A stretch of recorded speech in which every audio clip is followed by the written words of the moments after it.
Derivative Jill. Greetings and felicitations. Hello and welcome to a whole new series review for Indefinite Lunch in Infinite Combinations. This is show number 133, and we are starting our review series for The Twilight Zone from 1959. I know I'm not alone saying this show has an extremely special place in my heart because of the timeless way in which Rod Serling weaves a story. And from what I understand, this was a breakaway from a whole lot of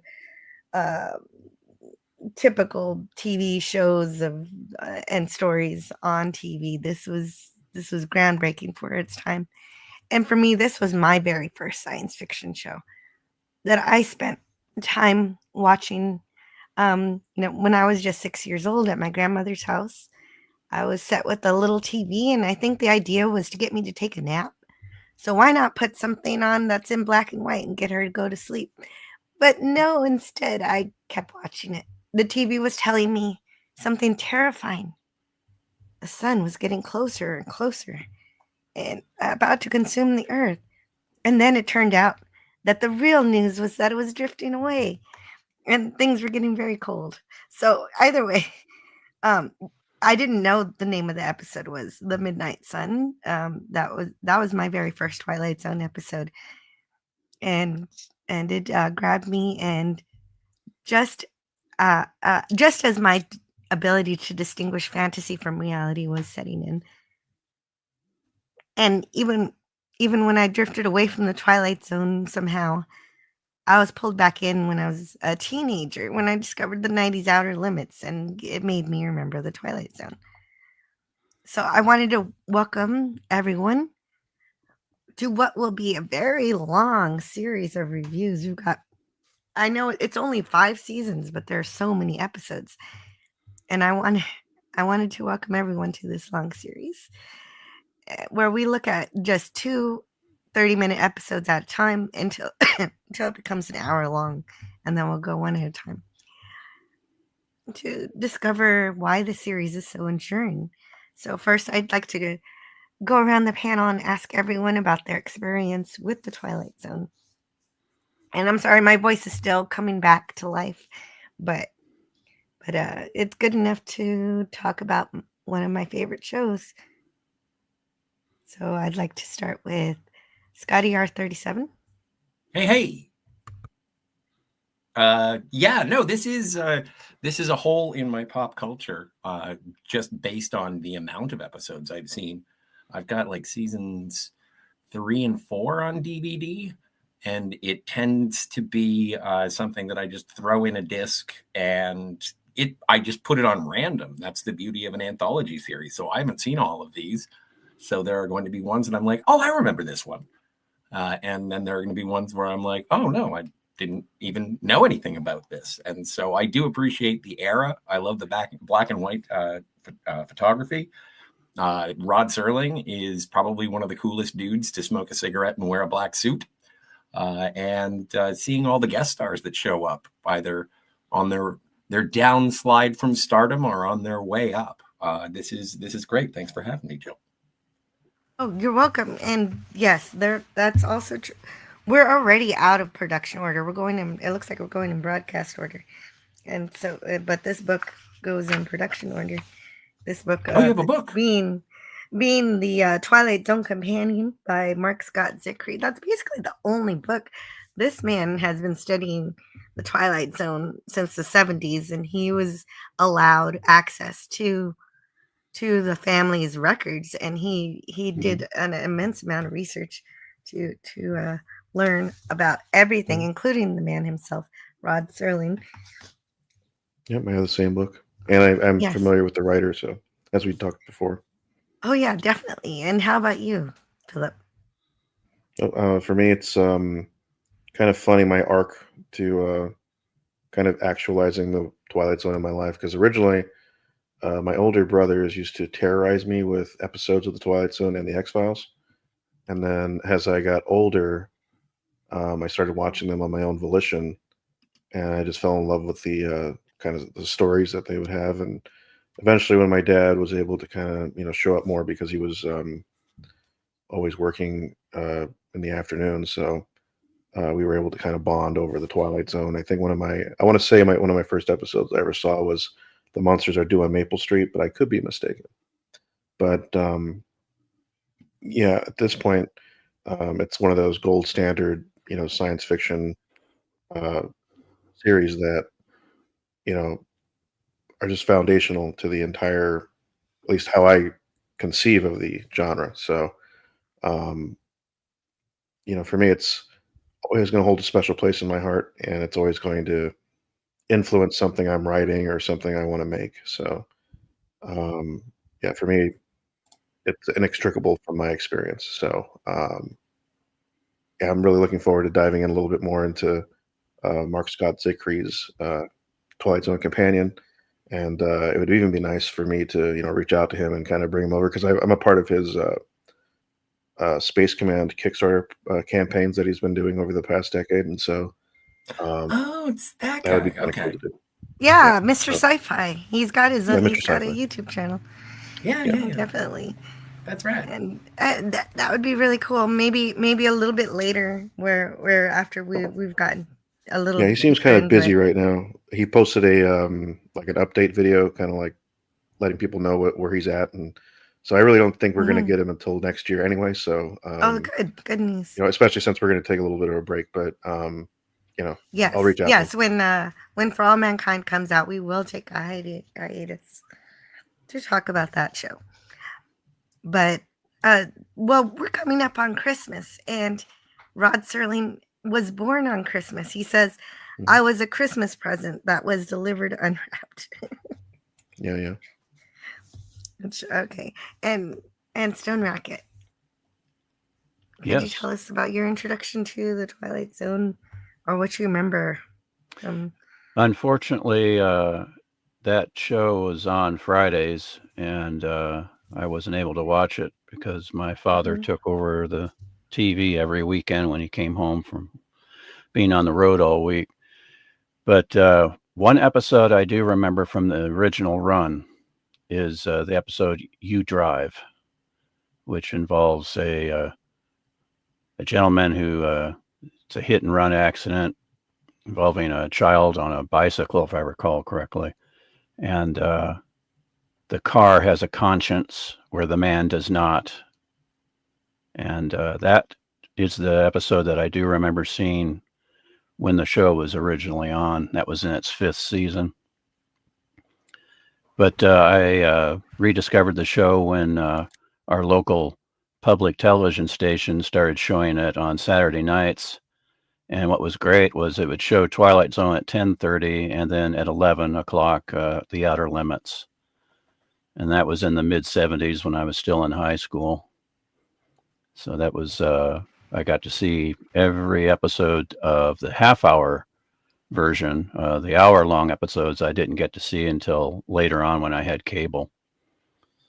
But it's one of my favorite shows of all time, and I have not only the Image Entertainment complete Twilight Zone set on DVD, I have it also on Blu-ray. Awesome.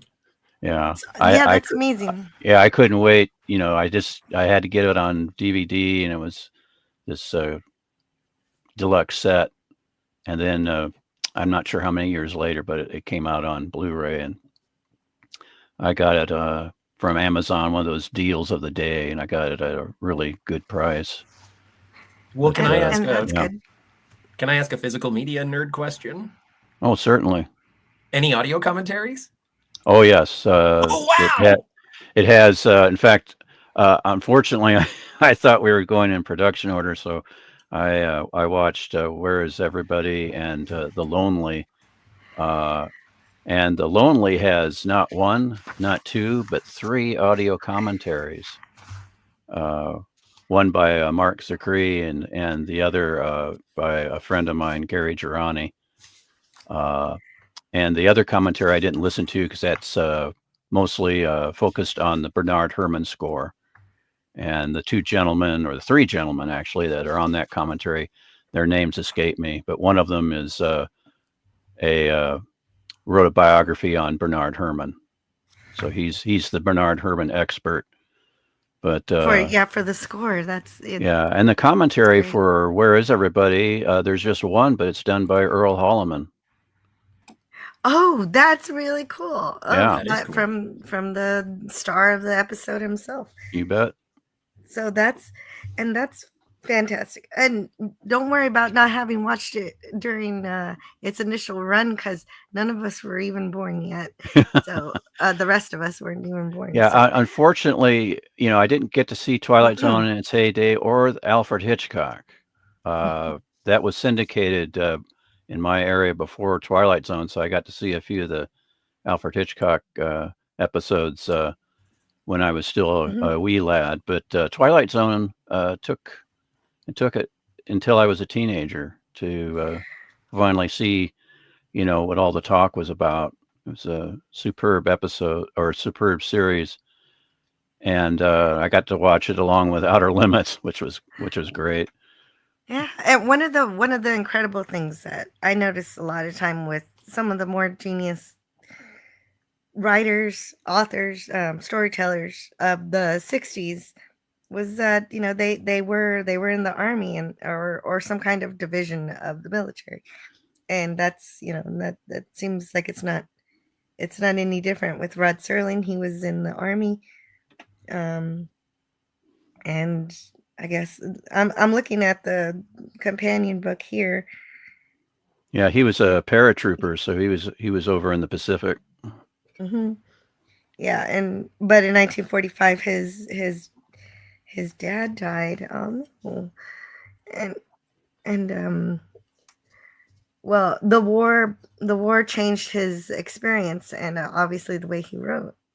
And I'm fairly certain that he wouldn't write the same way without having that life. Most definitely. Oh, and I also like these stories here where it talks about how he would keep talking when he was a little kid, and even if nobody was listening. That's funny. And then he gets married, and let's see what else happens here. Well, and it is my first whole biography here. Go ahead. My first introduction to Rod Serling was actually on A&E, the Arts and Entertainment Channel, if anybody remembers that. And that was watching the Night Gallery movie, which was an anthology film. And it freaked me out, heebie-jeebies. And so I was always sort of nervous about the Outer Limits and the Twilight Zone. And so finally I did watch some of them. But as you mentioned, it's such a long, there's such a breadth of content. Yes, I apologize for not going stories. in production order. I meant to do that. Well, that's okay. I think Zacri's book goes in broadcast order, doesn't it? No, it goes in production order. Oh, it does. Uh-huh. Oh, yeah. I'm thinking of this other book that I have then on the Twilight Zone that goes in broadcast order. Well, we can kind of watch it as people did at that point. Yeah, that's true. Yeah. That's true. And this still has all the same information. And like you said, Scotty, it's anthology, so we can watch it in any order. Yep. And and so of course he wrote for television all through the 50s. So that was something that he he's one of the angry young men of the live television dramas on from the 50s, along with Reginald Rose, Paddy Chayefsky, and Rod Serling. They were the big three as far as Playhouse 90 and some of the other live dramas. Well, and it's so it also is, it predates Gene Roddenberry with Star Trek and using sort of science fiction or fantastical allegory to comment on modern problems of the time. And and like Star Trek, it had two pilots. Well, first unofficial pilot and then one official. If you're thinking of the time element on the official pilot. Desilu. Oh, that's Desilu. the unofficial pilot. It's the unofficial pilot, the time element on Desilu Playhouse, which got the most mail of any episode on that particular series. I mean, that one was also the one where the host was literally Desi Arnaz, which is kind of crazy that technically Crazy, man. Crazy. he would be the first host of the Twilight Zone, technically. Well, and the premise for that episode is one of my favorite Star Trek Next Generation episodes, which is Half a Life, where I guess the premise for this episode was at 60 you're deemed unuseful and you're sent to your death. Is that the right one? That is Half a Life, yeah. I mean, is that the unofficial pilot, or is that something else? Are you talking about the time element? Yeah. That it involves the Pearl Harbor. Oh, Yeah. oh, okay. And I was thinking of did a he go different- back or didn't he go back? Yeah. You know, So it's kind of like the final countdown. Yeah, a little bit. So except then it's on which Aircraft one am I thinking of? I have no idea. I'm sorry. Well, okay. I think that's what he wanted the pilot to be, but someone said it was too sad or something. Oh, the Happy Place. Yeah, That was the one of Happy his original. Place. That's yeah, it. that was one of his original scripts. I see what you're saying. Right. Yeah, that was rejected right off. And so he wrote a more conventional script, and even the critics of the day, their reaction to Whereas Everybody were disappointed with the ending. But the thing is, it sold the series, and then Serling was Yes. free to do some crazy stuff later on. Yeah. Of course, he Yes, because confused the executives. It's like, well, this is the series you bought. This is, you know, and it's like- it is. But Just by wait, it'll that be point, the iconic, wait. ratings were speaking for itself, I suppose, Yeah. or what? Well, I'm not sure about the ratings. I think it got fairly consistent ratings, but it was on Fridays, so usually that's a kind of a Oh, that's not a good you- day. you Yeah. know. But The with kids are Twilight out. Zone, I think there was quite a audience that stayed put because they wanted to watch this incredible Well, I series. think because I know the Mm. Friday night death slot kind of became more of a thing like after the 70s, as far as It I'm was aware. it was Yeah. death. It was in But- the '60s when it was known as Yeah. the death slot, especially anything at 10 o'clock. Yeah. Which was what happened to Star Trek on the East Coast. It was at 10 on the East Coast on the third season, and that didn't do it any favors at all, unfortunately. But Philip, I absolutely I question and I wonder, because as it has been sort of told in legend that it was the Friday night death slot in 1959, television was still sort of an emerging technology. And so if there were good stories on, it would be like in the same way that the whole family would gather around the radio to hear, The Shadow or any of those old radio dramas, when the television was sort of revolutionizing entertainment, home entertainment. Definitely. And by that time, there were more households with television sets than But nobody I guess- had two television sets. You must be rich. You must be Yeah. rich. Yes. Did anyone think of the woman once we saw the town square and Where Is Everybody, thinking of the woman, save the clock tower, save the Well, I clock. think when we do see it, I'm convinced that's the same set as Oh, it from is. Back to the Future and Gremlins. Yes, yeah. that's right. Yes, you That's are. correct. That's exactly right. It's the backlot of Universal, and that is exactly what it is. Yay. Oh, I want to also say hello to everybody in the chat who have joined us here in the Twilight Zone. We have DJ Knight. He gives us the opening title. You're You're traveling. traveling through another dimension, a dimension of sight, a dimension of sound that takes you into a world of things and ideas that your imagination. Oh boy, this is kind of mixed up.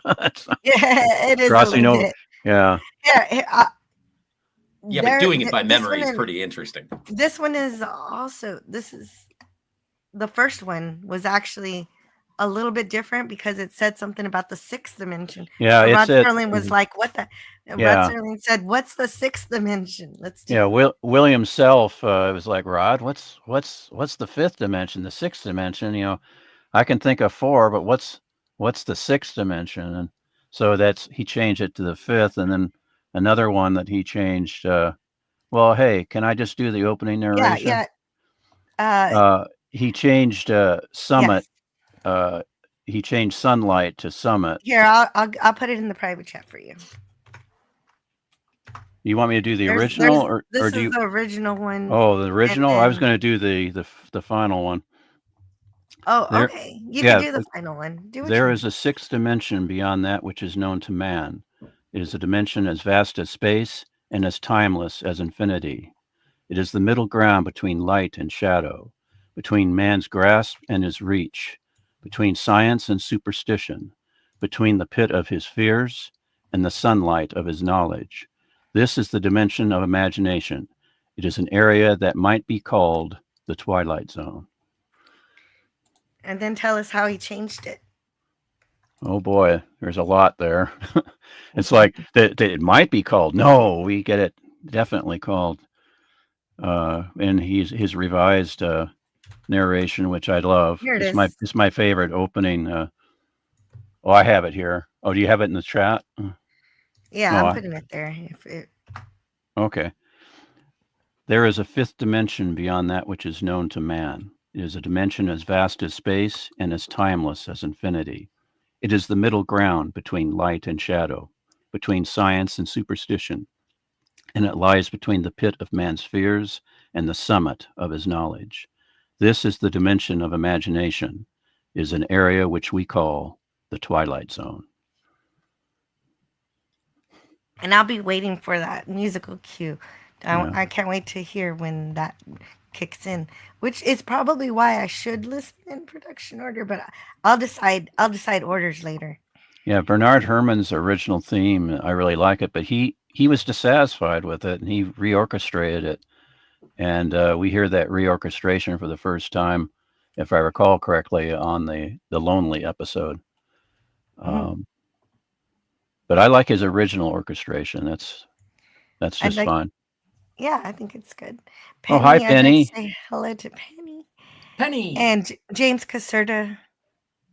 There it is. From the pit of man's fears to the summit of his knowledge. Just love that opening narration. Yeah. And hello to DJ Knight. It's okay, Joe. I'm here to help you. Oh, that's good news. James Caserta. DJ. Classic Comics. Classic Comics with his Phantom of the Paradise avatar. JD Lewis. Hola and happy Tuesday. It's been a while. Merry Christmas, everybody. The pilot is one of my all-time favorite episodes. Yes. And it rests on the shoulders of Earl Hallman, and I really enjoy his performance.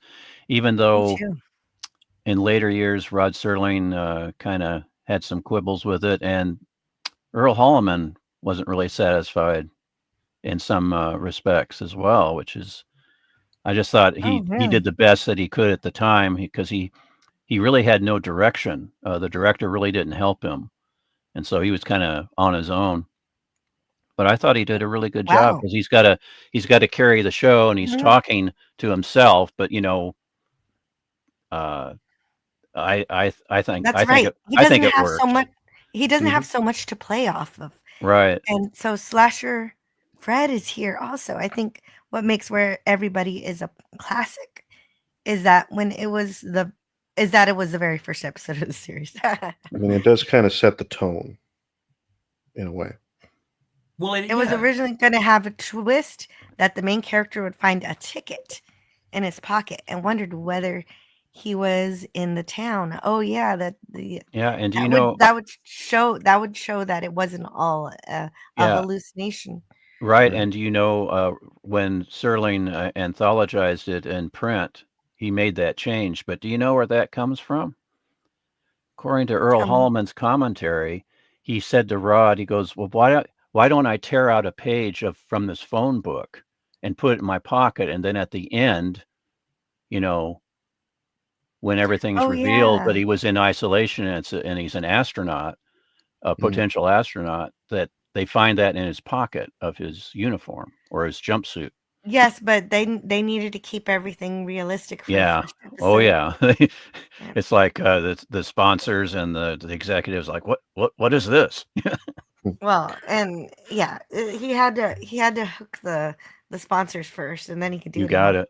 And the Well, I mean, sponsor was Kimberly Clark and General Foods. Isn't that well, wonderful? there you go. Yeah, So get go your ahead. industrial napkins and stuff. They kept that Where on the Blu-ray. I don't know if you guys got that as well, but in one of the bumpers, the announcer says the sponsor is Kimberly Clark on the "Where Is Everybody" episode.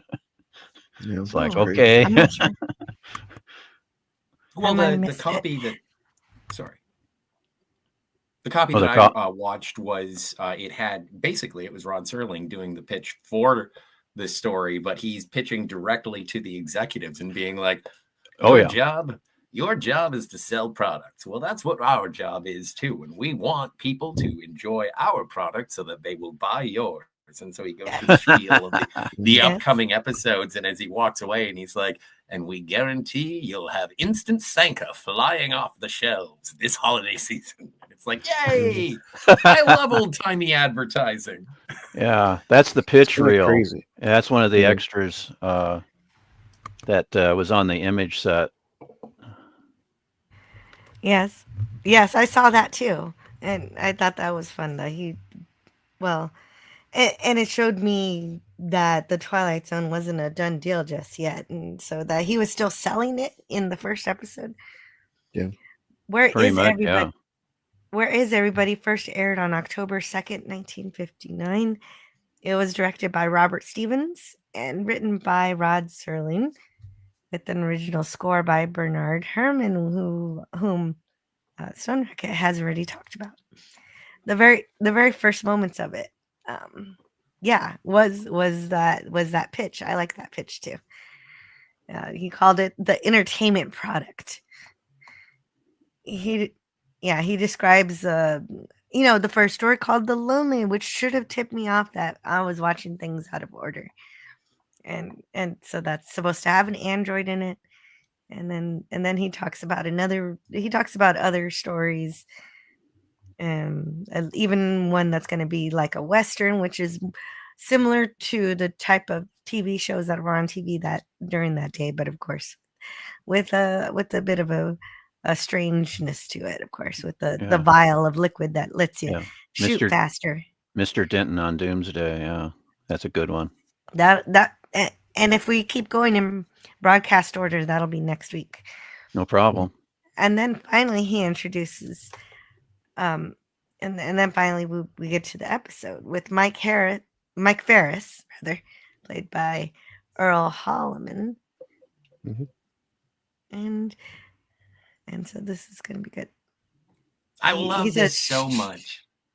I Mhm. love this so much just because it seems like he's being the dark Disney in like Wonderful World of Walt Disney kind of thing, where he'd go and introduce and he's like, ladies. Actually, he doesn't even say ladies. He's like, gentlemen, you're obviously in charge of the purse strings. It's just it's so great. It is 1959. We have to live in 1959 for a minute. Yes. Yeah. I love 1959 because October 2nd is when the Twilight Zone premiered, and 4 days later, I was born. Oh. Hey, congratulations. Nice. Coincidence? I don't think so. No. Well, Yeah. pretty much. Now you're talking conspiracy here. It's conspiratorial. You were birthed from the Twilight Zone. Yeah. It'd still be another 33 years before I get into the world, but Yeah. Well, and I thought it was weird somebody else was doing the narration. So because at first it wasn't Rod Serling, he wasn't the narrator at first.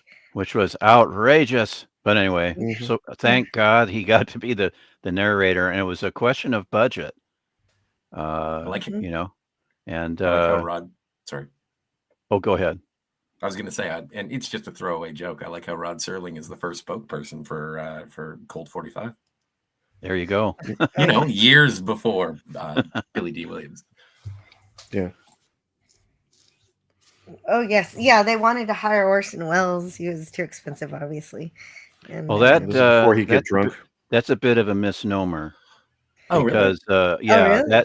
that was not on the docket originally. It was after the first season. Some of the sponsors, two sponsors, suggested that, and the network was like, "Oh, that's a good choice. Let's go for a name." And then, but Serling was dead set against it, and of course, that would have brought the budget up just to get Wells. Be an extra. I think the book that I referenced, am referencing is it said it'd be like another $2,500 to the budget, and Big money. and it was and Serling did convince them to not go with Wells for the start of the second season. Yeah, he Jill, go back convinced them one? to go with himself. Yeah, and he's great. So they show. Go ahead. Well, they show the title. They show the title of the Twilight Zone, and I love this in the same way that I love The Cage, in that it shows the title of the show in a font that I'm like, this isn't what I remember. Yeah. Mm-hmm. Yeah, this is the dramatic. Well, I don't know what kind of font you'd call that. Let's call it the Day the Earth Stood Still font. There you go. That makes sense. Yeah.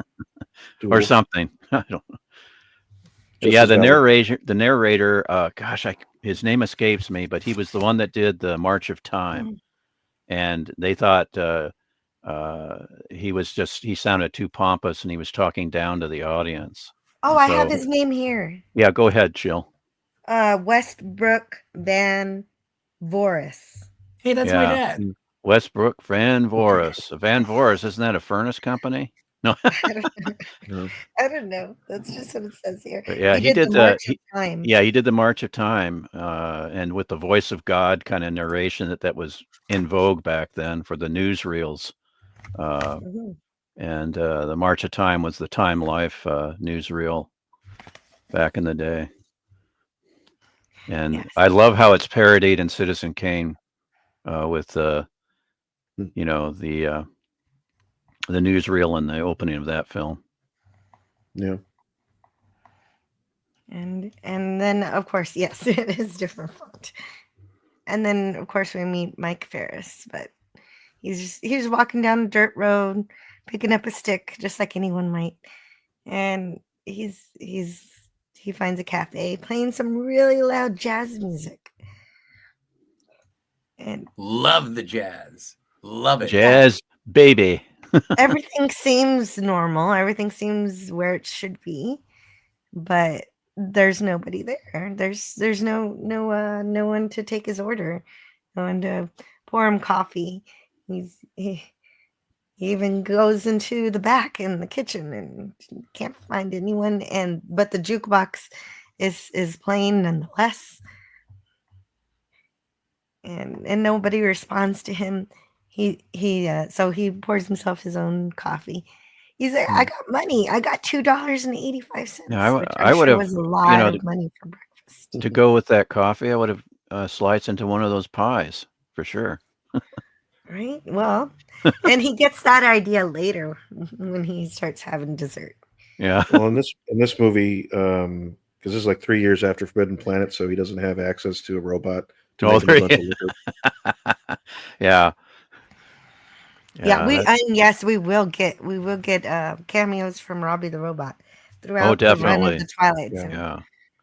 Yeah. Earl Hallman had made 19 films by the time he did Twilight Zone, and he did a live drama. He wanted to get into the live dramas on television, and the first one he did was The Dark Side of Earth, which was written by Rod Serling.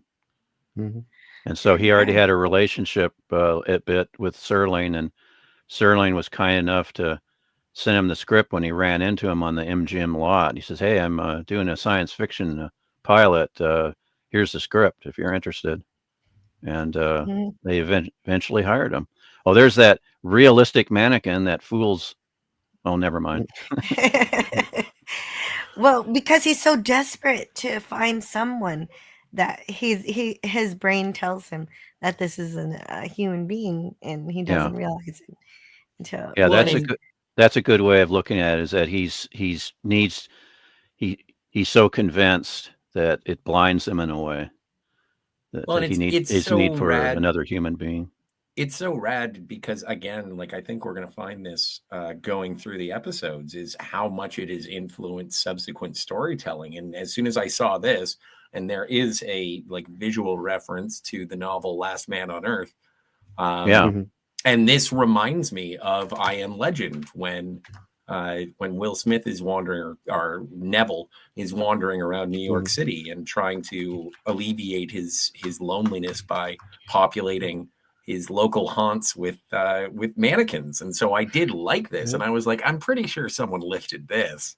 Well, I mean, I let think me. they played it up a little bit from. I'm sorry, from the Omega Man is my kind of influence, or my entry point into that, like, I Am Legend lore. So, you know, they play up the mannequin stuff a little bit more in the remake, I think, than they did in the first, or the iteration with Charlton Heston. But yeah, here it's a little different. And before Will Smith, there was Charlton Heston, and before Charlton Heston, there was Vincent Price. Vincent Price in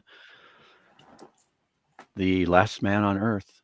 In 1958, there was a film called The World, the Flesh, and the Devil, and it starred Harry Belafonte and Inger Stevens and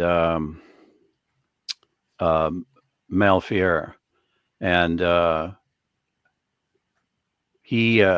the Harry Belafonte character has a couple of mannequins that he keeps with him in his penthouse apartment, and it's basically a post-apocalyptic kind of movie, and he thinks he's the only one in New York City. And so he has these two mannequins that he makes dinner, and he converses with them. Great movie. It's a great movie. It was a year before Twilight Zone, and it's a movie that was one of the first to deal with race, along with the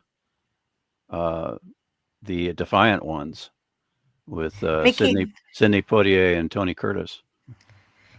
Yeah, making dinner for mannequins is not so weird once you get all the way up to Castaway and you're making best friends with volleyball. That's true. So when he finds this mannequin behind the wheel of a truck, he can't even remember who he is. So he's come up to the notion that he's got amnesia, and so he's trying to connect with someone, and he even flirts with her. Yeah. But there are no keys to the truck. He also has the idea, okay, maybe I can drive this truck around, but there's and I guess he doesn't know how to hotwire a car because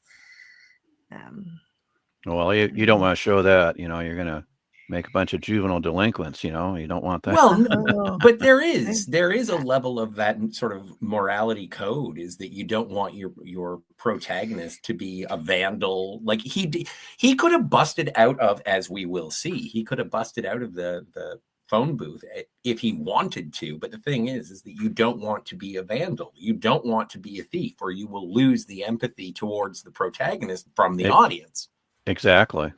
And so there is still a moral code in entertainment. Yes. And that's the next thing he goes to, because the phone starts ringing, and he answers as quick as he can, but it's still just a recording. So he still can't manifest somebody to talk to. He can only manifest recordings of it. And it's such it's a great mechanic, because while he is alone, and to show a lone protagonist sort of wandering through this story, there has to be some sort of dialogue. It can't just be a visual medium, especially in television. There has to be some sort of dialogue so that we as the audience know what's going on. How is the protagonist reacting?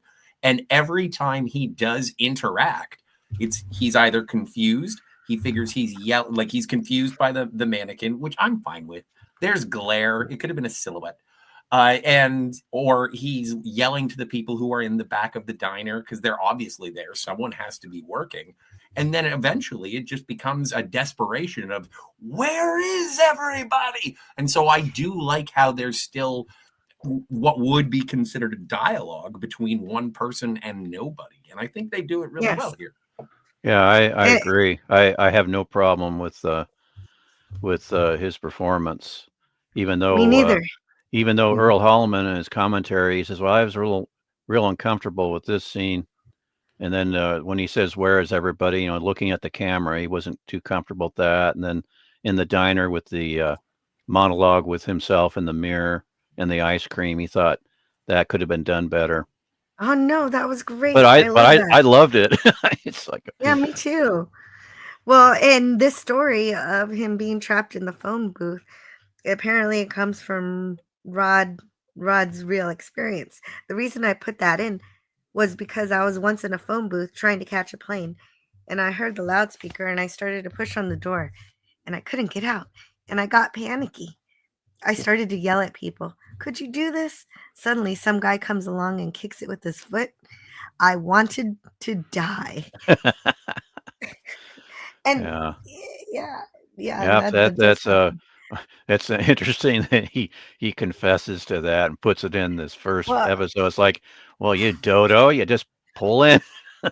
Well, how many intelligent people have gone up to a door and tried to push when it says pull? I have never done that. No.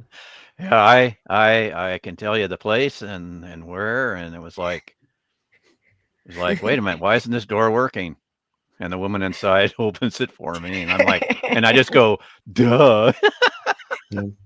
Well, when was Invasion of the Body Snatchers? What year was that? That was 56. Don Siegel directed that. That's what I got out of the performance. Where is everybody? Is that it was that sort of closing line from Invasion of the Body Snatchers. It was very reminiscent, and so Kevin McCarthy, who gets to be in a first season Twilight Zone later on. Yeah, looking forward. Yeah, and I like here how he tries to call himself calling all cars. I like that. Unknown man walking around police station. Yeah, it was interesting. The first day of shooting, they had to do it all over because the cameraman opened the film and he went, uh-oh. And Earl Holliman commentary, he said, I don't know exactly what the problem was. We had to reshoot the first day's footage all over again. I didn't know that. Yeah, because this took 9 days, 1 day of rehearsal and then 8 days of filming. But it would have been 7 days if they hadn't lost the first day's footage. So it's like, did you forget to put film in, or did something happen that stripped the film or damaged the film? I don't know. There it is. Where is everybody? Yeah, well, then this is just after he's found a phantom of activity where he thinks somebody was smoking and shaving. Who was smoking and shaving? Who was leaving all the stuff around? That's very effective. It is. And that cell door starting to close. Yeah, Earl Holliman really liked certain aspects. That was one thing he liked in the script. He says really spooky stuff. The smoldering cigar and the running water and then the cell door and everything. I like when he finally, gives up finding anyone and just makes his own ice cream sundae. Yeah, I highly approve of that. I like ice cream sundaes.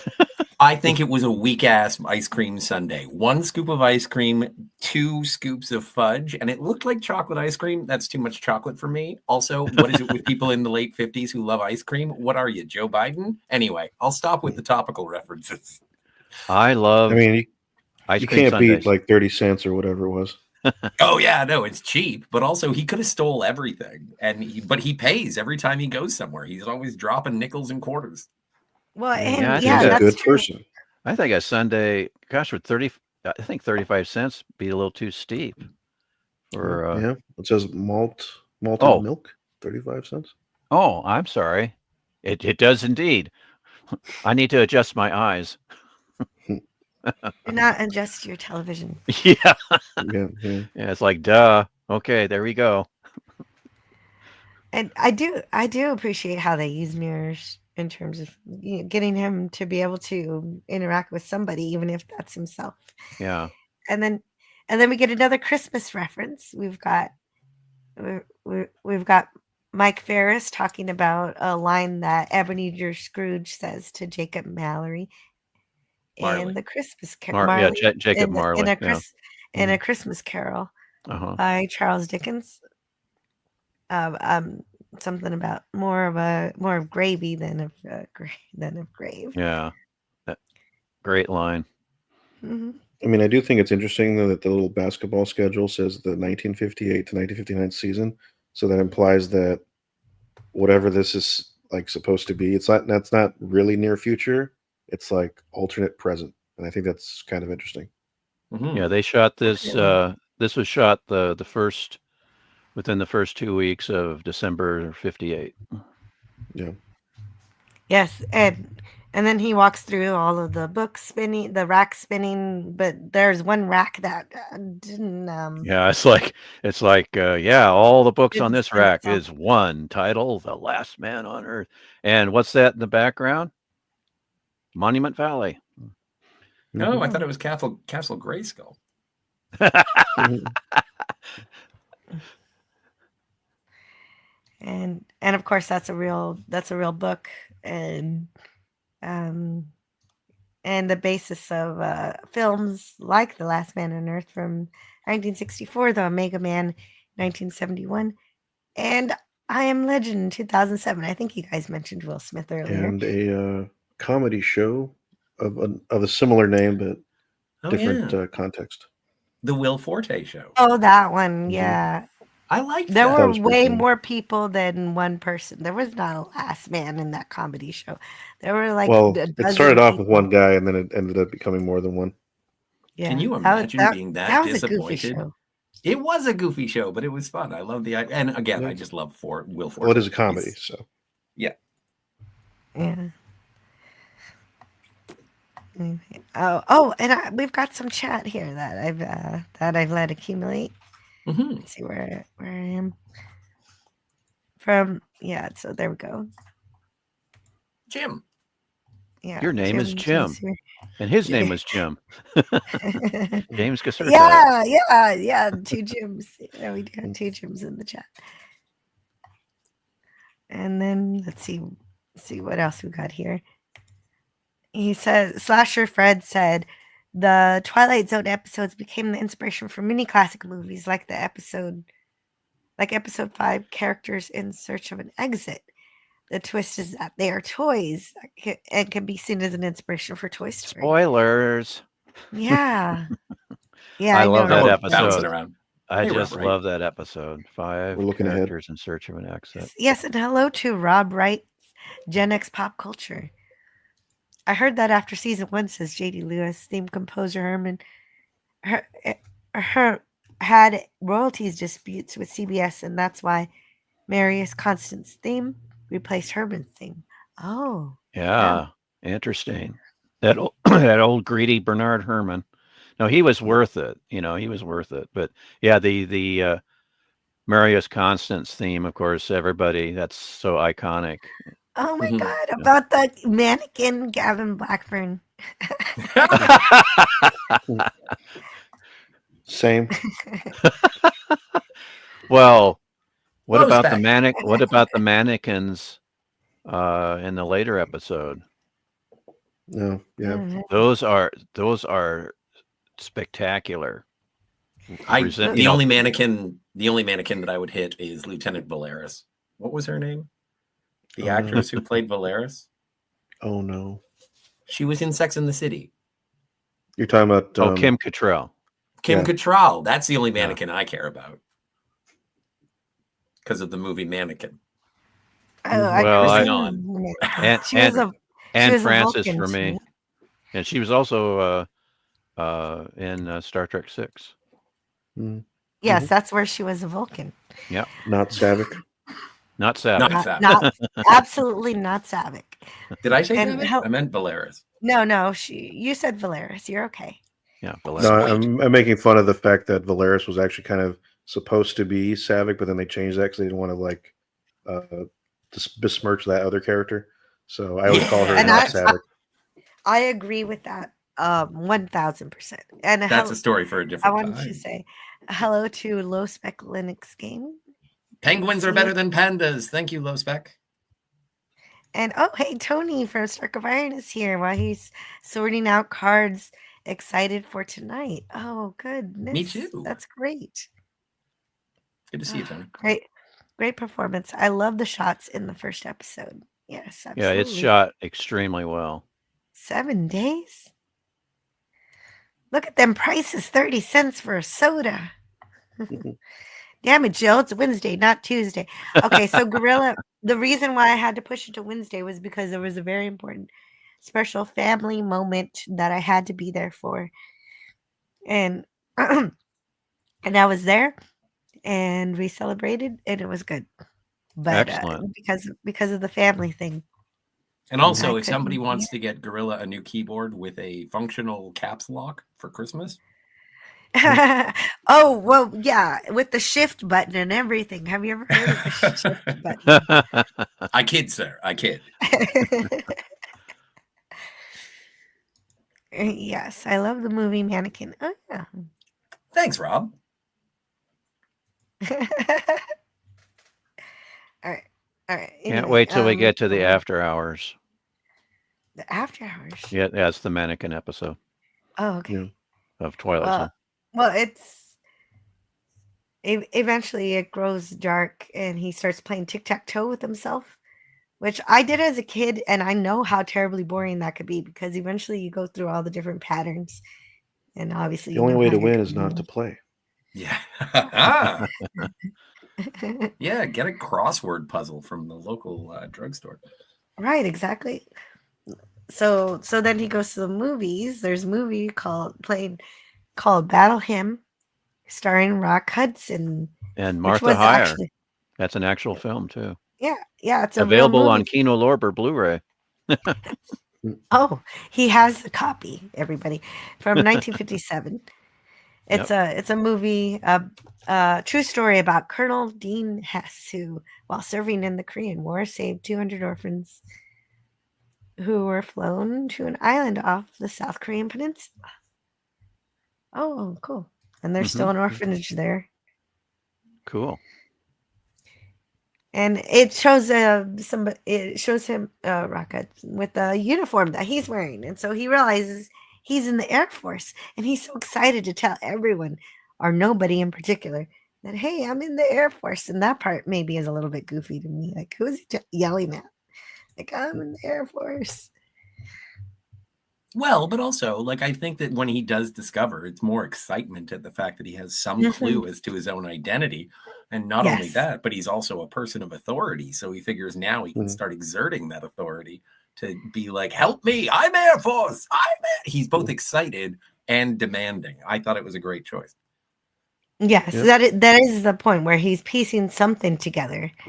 And then that leads him to suspect, okay, so if I'm in the Air Force, was there a bomb? But if there was a bomb, then why isn't everything being destroyed?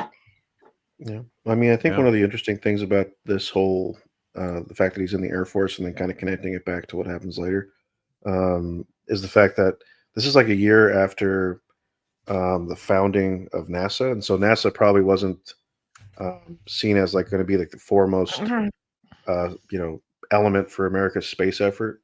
And so it would be likely I could see the Air Force being the one that they thought was going to be the forerunner to any space effort. And so that kind of makes sense because in 1959 there was also a show that I discovered after the fact called Men into Space, and their whole thing was it was an Air Force colonel doing a bunch of these like random space missions, and like after a while, like this colonel seemed to be like on every space mission, and so that might have not been as realistic, but it was still kind of your first window into seeing how they kind of perceived how space exploration would kind of carry out. And this is 10 years before we actually get to the moon. I actually like the ending of this episode. And we'll get to Yes, that. I do too. And And yeah. yeah. Well, yeah, absolutely. And that follows with this episode. We don't see anybody from NASA here. It's all an Air Force military experiment. Yeah. But anyway, Spoilers. Spoilers. Spoilers. Oh my god. Well, And it's General so, Ursus that's running the show. I mean, James Gregory. well, this scared me. I was Yeah, like, this was no. The only done. good human is a dead human. This was yeah, you This- got it. This was mirror done. he This is such a cracks the cool mirror. effect. There's someone behind the glass with a hammer that smashes it before, Before he crashes know, into it. before. That's Well, bad. he doesn't actually make contact if you watch closely, but it's really cool.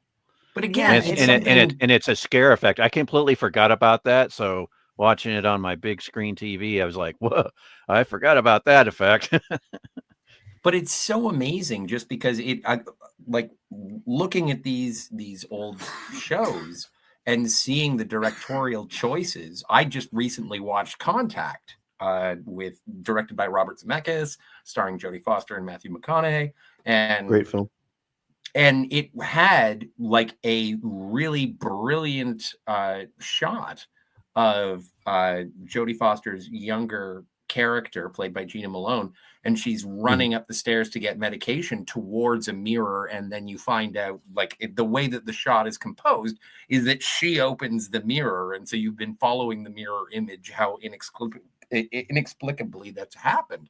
But it was such a dynamic shot cinematographically, and I watched this, and he's running down, and all of a sudden the audience is fooled into thinking that we were following him, but we're actually paying attention to the mirror image, which we had established previously when he was talking about Ebenezer Scrooge and Jacob Marley. So I thought that even the creativity of the direction is really, really engaging in this, which is something that I find super difficult, considering this is a one-man play for 90% of the story. Yeah. Well, yeah, they make a lot with what they've got, including being afraid of the giant eyeball that's just on an optometrist shop, which is a symbol that represents his fear of being watched.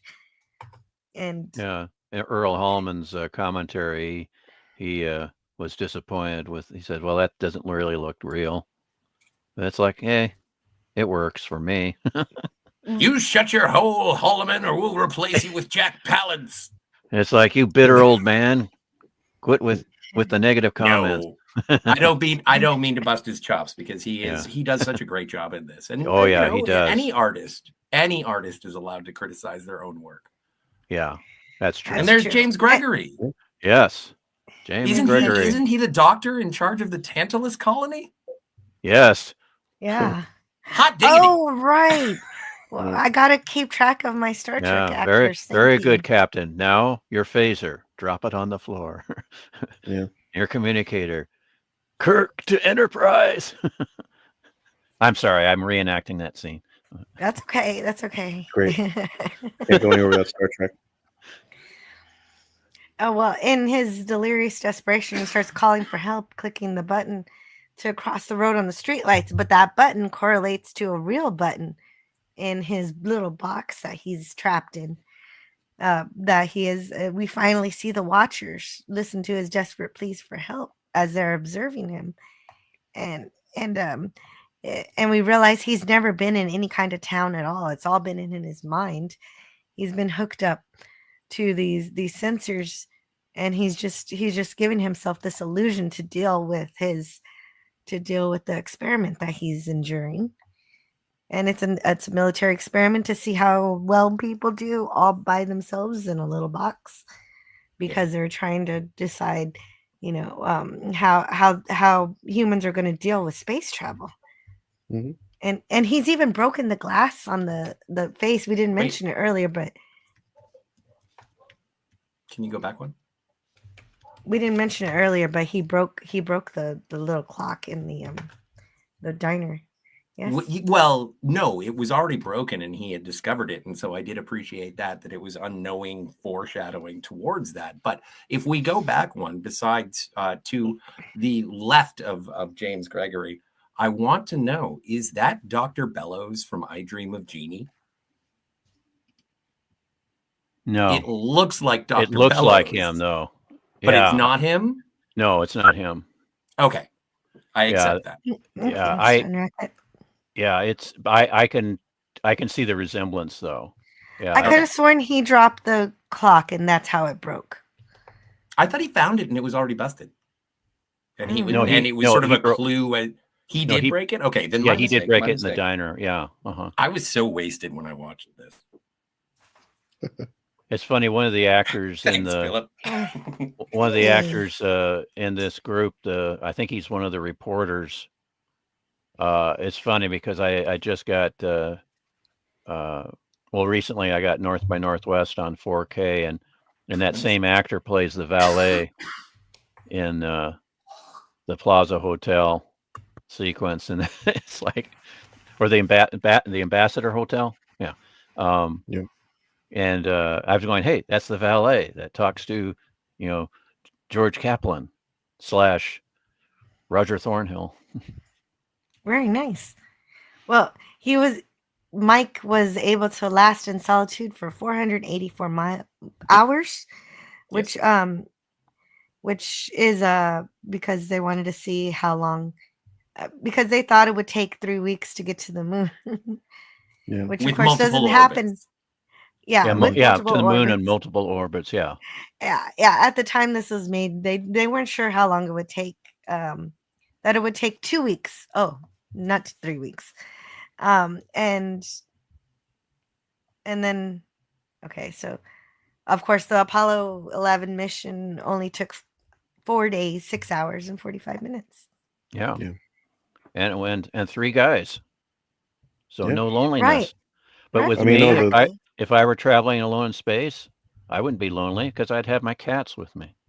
Oh, there you go. Well, no, the Russians, they tried to, if it would have gone down like they projected in For All Mankind, it would have been a single occupancy craft, and that they would have gone through this, the Russians with their LK lander. But we'll never know. At least in this reality, we might know when For All Mankind does their Star City spinoff. But it's kind of interesting that was kind of a consideration. It's kind of realistic as portrayed here. Yeah, they were charting his respiration, heart action, blood pressure. So they were checking him physically, but mentally he was on his own. Just a kind of nightmare that your mind manufactured for you. You see, we can feed the stomach with concentrates. We can supply microfilm for reading, recreations, even movies of a sort. We can pump oxygen in and waste material out. But there's one thing we can't simulate that's a very basic need: man's hunger for companionship, the barrier of loneliness. That's one thing we haven't licked yet. Next time it won't be just a box in a hangar, will it? No, Mike. Next time you will really be alone. So we're left to ponder how he's going to deal with this when Mike is actually on his way to the moon. Mm-hmm. Yeah. I think since he's been through this ordeal, he'll be just fine. Well, and the funny thing is that I, first time watching it, I was like, so did they make a working holodeck that he was connected through diodes and mental imagery? And it's like, no. He's been in there for a couple of weeks, and this is his psychological break. Yeah. Yeah. Yes, could be exactly. fun that way, though, but probably not. This was how he escaped the reality of him being, all by himself. Yeah. All by myself.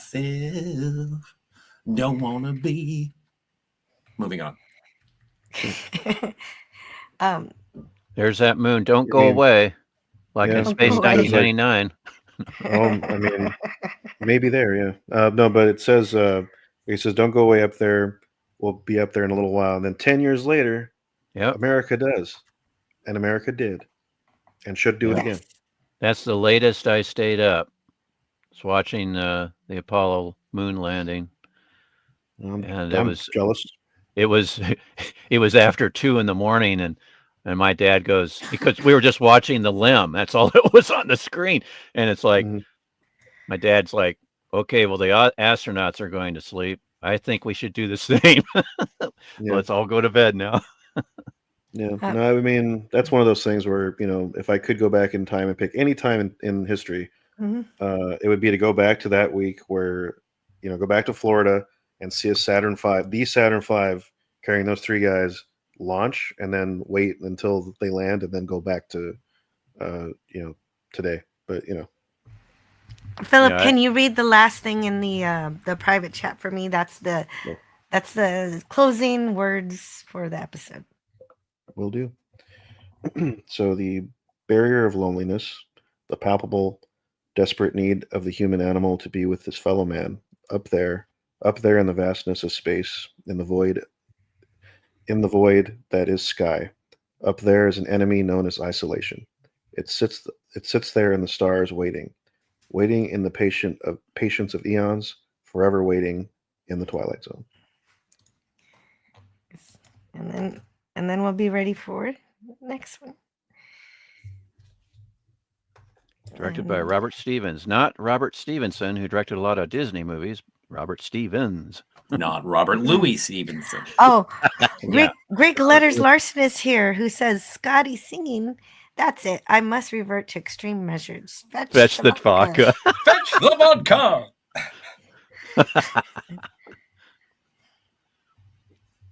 Yes.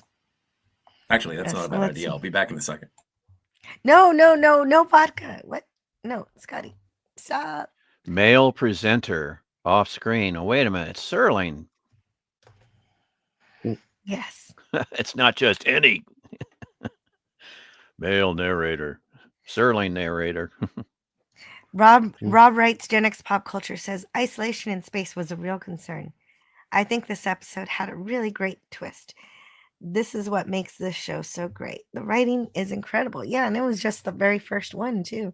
Yeah, and Rob Wright, the critic in Variety, didn't agree. They were disappointed by the twist, but they were impressed with the production values, and they thought that the series was going to be even better as it went on. Herc 130 says finally got to catch a stream. Hello, Jill and panel. Herc 130, hello. Yes. Oh, and I guess Serling was also dissatisfied with it because, well, why? Well, this is Unlike good wine. he became very critical, especially when he was teaching writing at where was it that he was teaching? I can't think of it, but he even went after Walking Distance, and it's like, oh, that's one of my top favorite episodes. And that's why he puts the ticket in his pocket at the end. Well, that's how he did it in the written anthology that when he adapted it for a paperback edition of the collected Twilight Zone stories. As I understand it, that he added that in with the movie ticket. So it was a little extra twist that would have been kind of cool, but I think this episode works just fine as an entry point, and it sold the series. That was the main thing. It convinced the network and the sponsors, and that was the main deal. Who's Bill Self? Why is he here? William Self, he was the head of production at 20th Century Fox. You see his name at the end of Lost in Space and Batman and anything that was in the 60s, pretty much. And he was also... Yeah, go ahead. He says, my only concern about it, which I think was everybody's, was that being an anthology, there were no recurring elements other than the concept. You couldn't say, gee, Earl Holliman's great. He'll be back next week. You could say Earl Holliman's great, but he won't be back next week. Yeah. Well, I mean, I don't want to say this is kind of a weird thing to add, but he passed away just a few weeks ago. Earl Holliman? He did? Yeah, November 25th. Oh, he did. Oh. Yeah. I wasn't aware of that. He lived a nice long life, 96. Yeah. I didn't know that either. Yeah, his commentary, I think that was done in the late 90s. Hmm.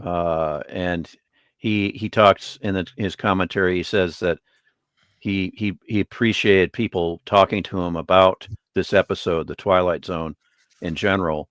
He said it was great to get away from people asking him questions about Policewoman with Angie Dickinson, Yeah. because that's what he's best known for as far as stuff from the 70s. Right. Gotcha.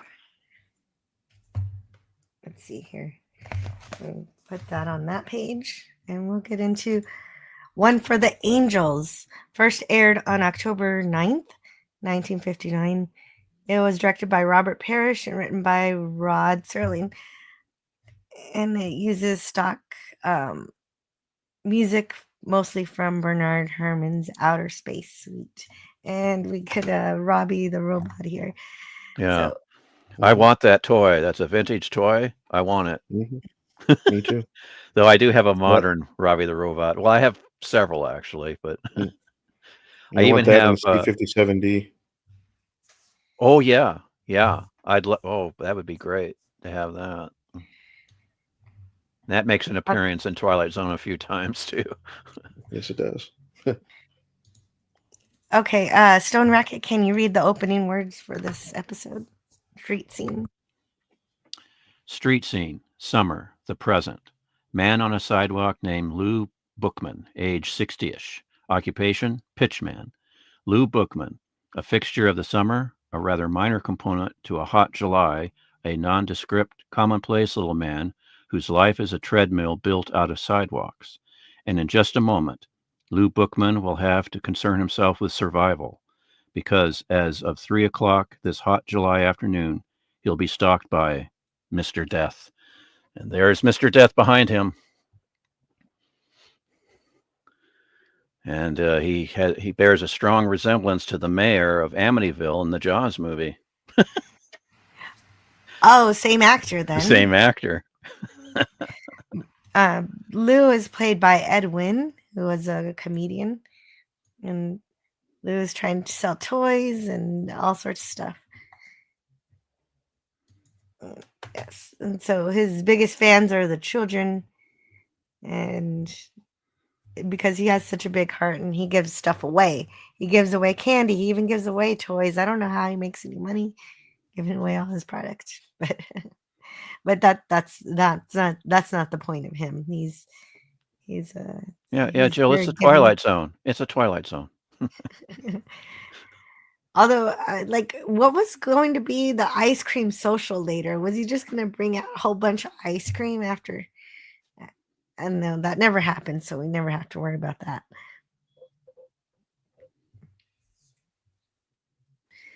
Rob writes, Gen X Pop Culture says Edwin was well known. This is a great episode. One last pitch. Yes. One for the Angels.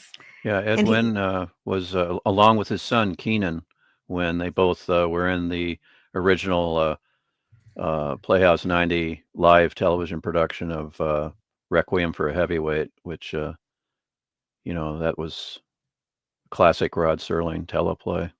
Mm-hmm. And Mr. Death, well, he's not introduced yet as Mr. Death, but he knows a whole lot about this, a whole lot about Lou. And his name, Louis J. Bookman, age 65. He'll be 70 in September. And occupation pitchman.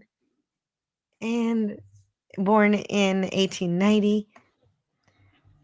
Father Jacob and Flora, and Mr. Death says that his dad, Bookman's dad, was born in Detroit and his mother was born in Syracuse, and these are also the hometowns of Rod Serling's mother and father, or father and mother. And Lou is confused as the man is telling him his departure is at midnight, so it takes him a little while to get to the hint that he has until midnight before Death takes him to the afterlife. Oh, and there's let me put a star on this comment. Hey, Herb. And I always love how the Twilight Zone shows characters like Death or something, like just a regular guy in a suit. I love Murray Hamilton. The mayor of Amityville. Yeah. Mhm. But he's so cool. He's so cool in this episode. I just love him. Anyway, I'm sure you guys covered him. Yeah. No, we didn't really. No, Well, I not guess we really, did a little but bit. yeah, his performance is wonderful. Yeah, Murray Hamilton. He yeah, the mayor from Jaws. I don't have much more than that. If you do have more, you can.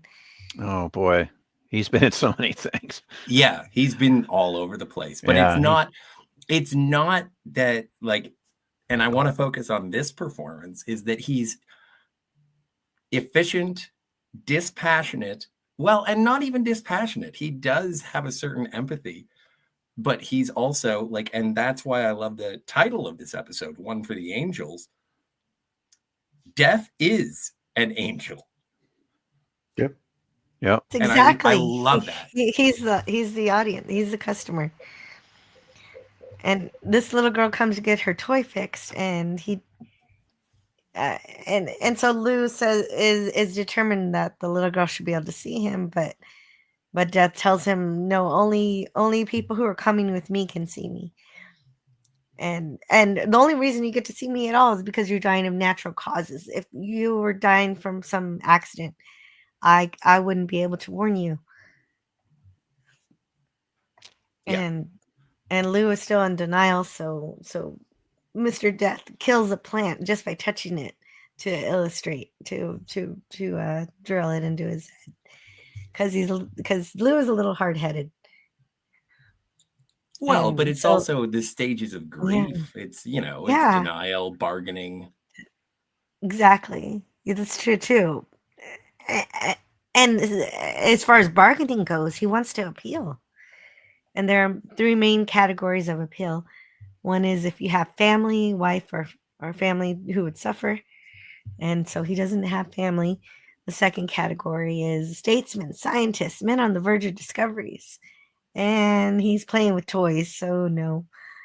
And then the third category is unfinished business of a major nature. And so he tries to pass off some bucket list items as a I still have to watch the entirety of the unfinished Twilight Zone. Yeah, he wants to go see the Zulu warrior dance or something. But then he figures it out of something that he might accomplish given an extension, and that would be a truly big pitch, one pitch for the angels, and that seems to work. That seems to work as giving him an extension. And then he decides, okay, so I'm going to trick Mr. Death, and I'm never going to do a sales pitch ever again. And so that way, so he thinks he wouldn't have to die. But I guess they're establishing the rules for Death. If Death doesn't take Lou, he has to take someone else. Which was, oh my stars, when it happened, I yelled. I was like, you are kidding. They did this in 1959? That is great. I'm always surprised. Like shocking death. Shocking death is something that I'm just like, oh my, I didn't see that coming. Yeah. And especially considering the era. Yeah. Even if it's like she's on the verge of death and the car hit her and it's going to take her a little while to die. It is. Lou isn't happy with this. He immediately tries to say, "Oh no, I'll take your place now." But Mr. Death says it's too late. But I'm getting ahead of the slides. We are, because there's a lot of exposition in this episode. They do take a lot of time explaining everything that I've explained in terms of how Mr. Death works. Well, and this is how if he doesn't take you, he's got to take someone else. This is so rooted in that initial pitch when Rod Serling is talking to the people who sell Senka. And it's like, we're pretty sure that audiences will sit and pay attention to a well-told story. And who knew? Yeah, exactly. Like there's no spectacle here, but there is so much weight to the story with brilliant performances between these two charismatic actors. And it's basically, you could do this as a play and it's still Yeah. so engaging.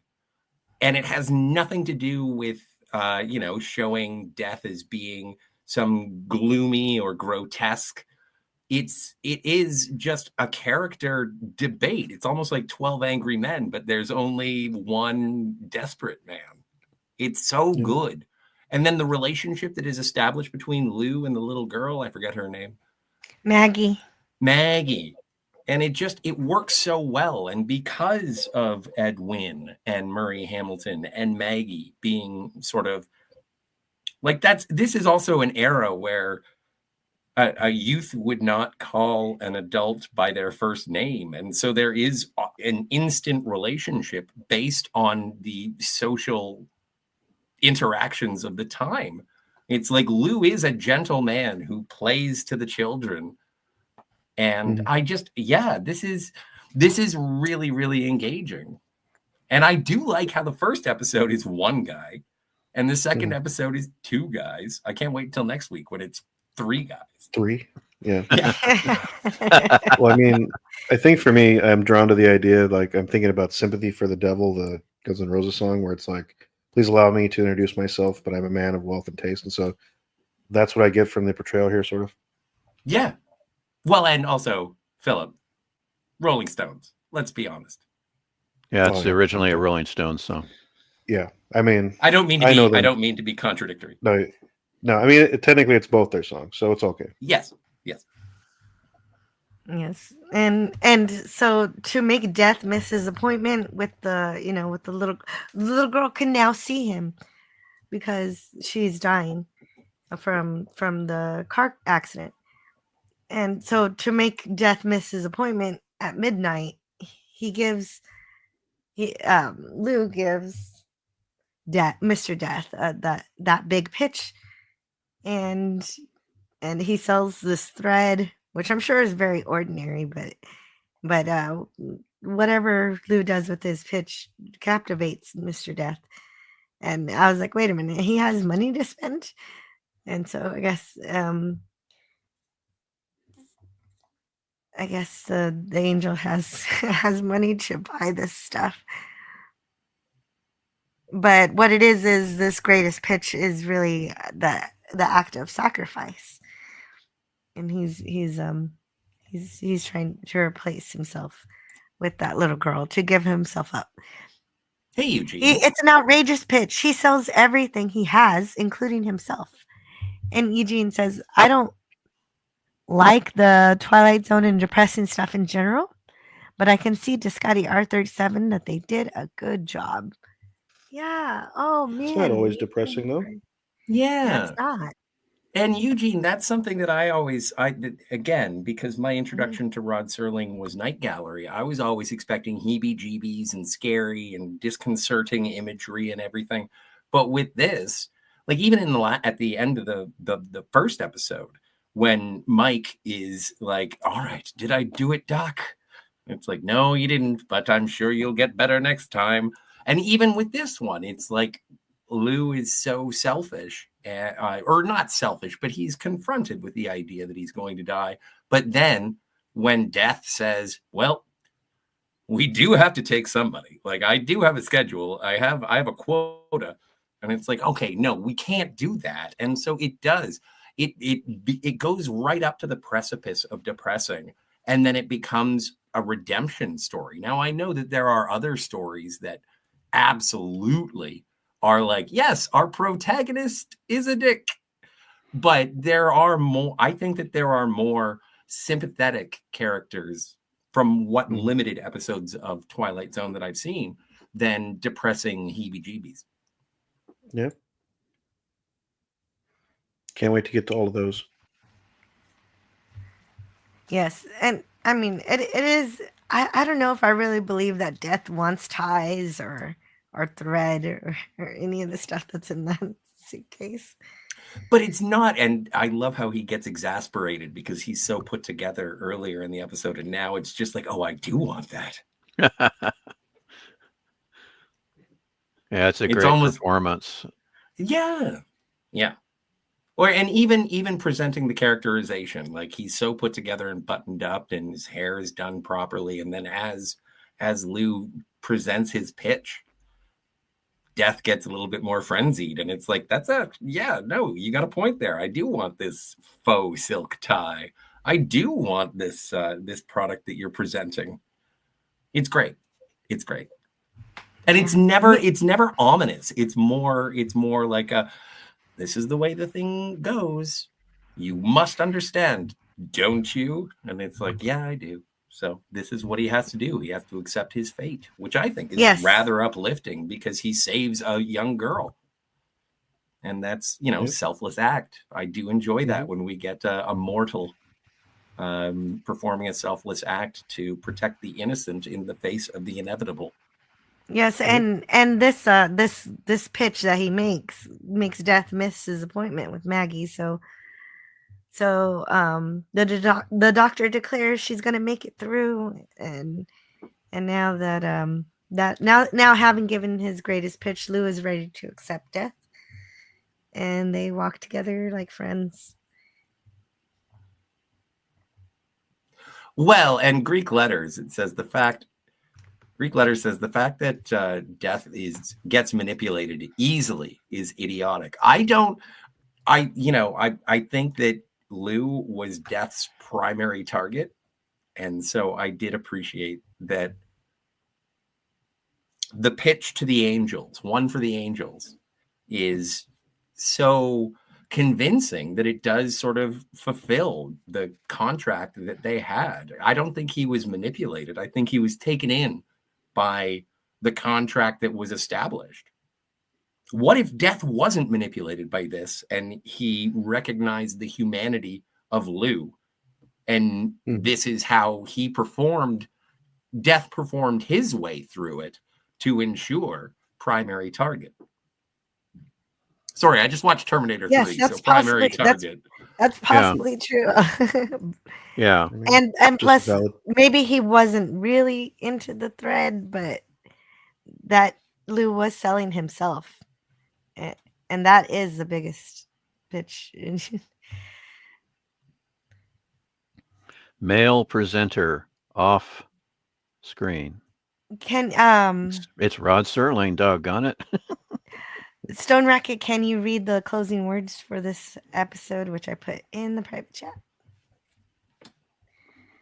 Louis J. Bookman, age 60-ish, occupation pitchman, formerly a fixture of the summer, formerly a rather minor component to a hot July, but throughout his life, a man beloved by the children, and therefore a most important man. Couldn't happen, you say? Probably not in most places, but it did happen in the Twilight Zone. Yeah. Nice. I am happy that you did that, and I'm glad that everybody else is doing the Rod Serling narration, because I tried to do the Rod Serling narration to myself earlier, and I sound like Zap Brannigan. Hey. Oh yeah, no, I didn't have to read anything. I should have.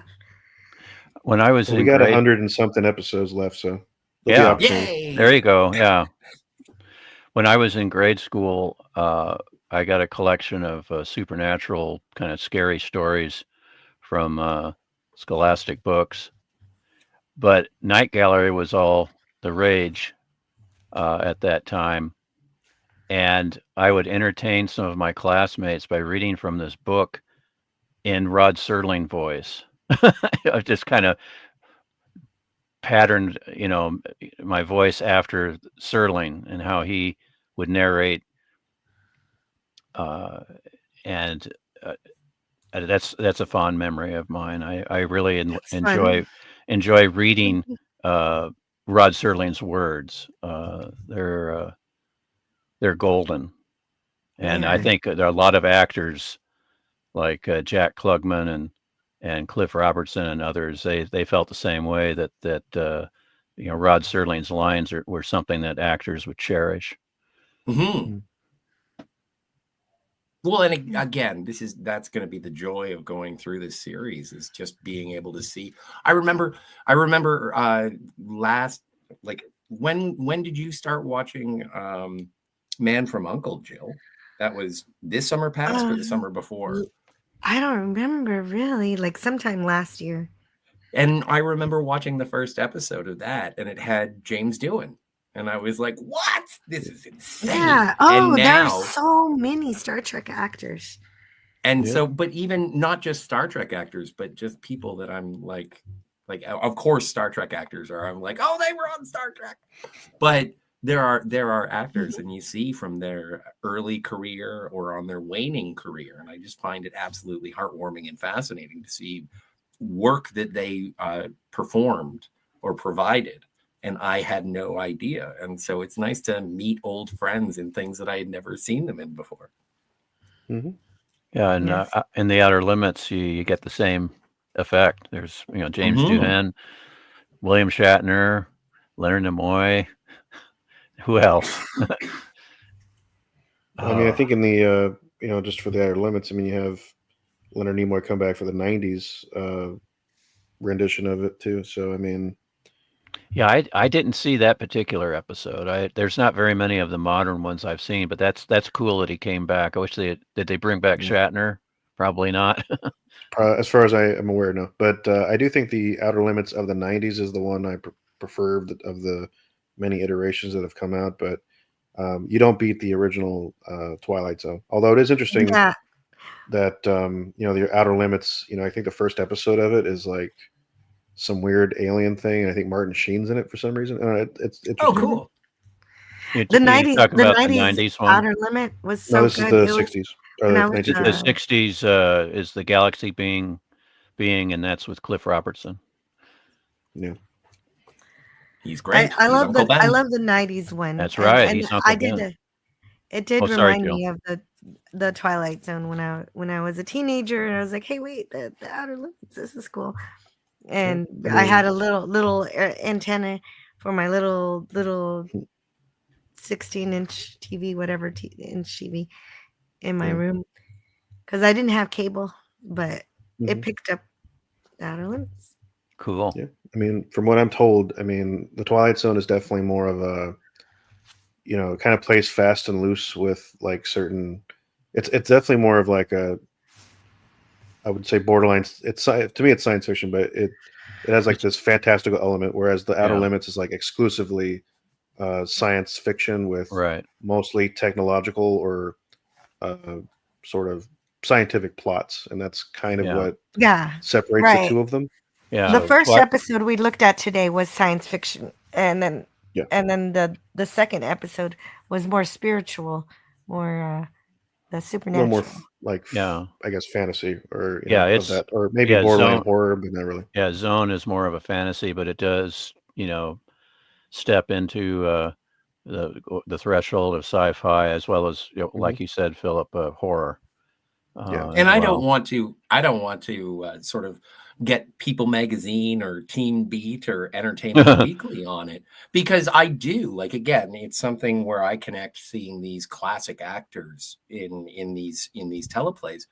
But it is like, when it comes to the Twilight Zone, one of the things that I've admired based on the episodes that I have seen is that the storytelling is front and center. And I know I'm in good company when it's like, if you want people to watch your stories, make sure that the writing, the stories are good, and the performances, and then after that, the spectacle.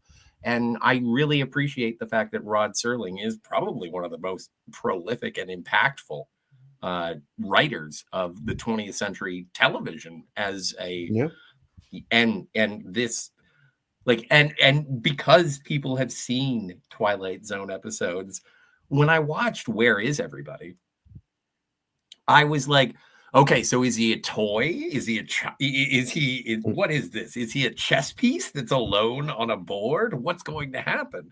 And there is that Hold on anticipation. to that idea.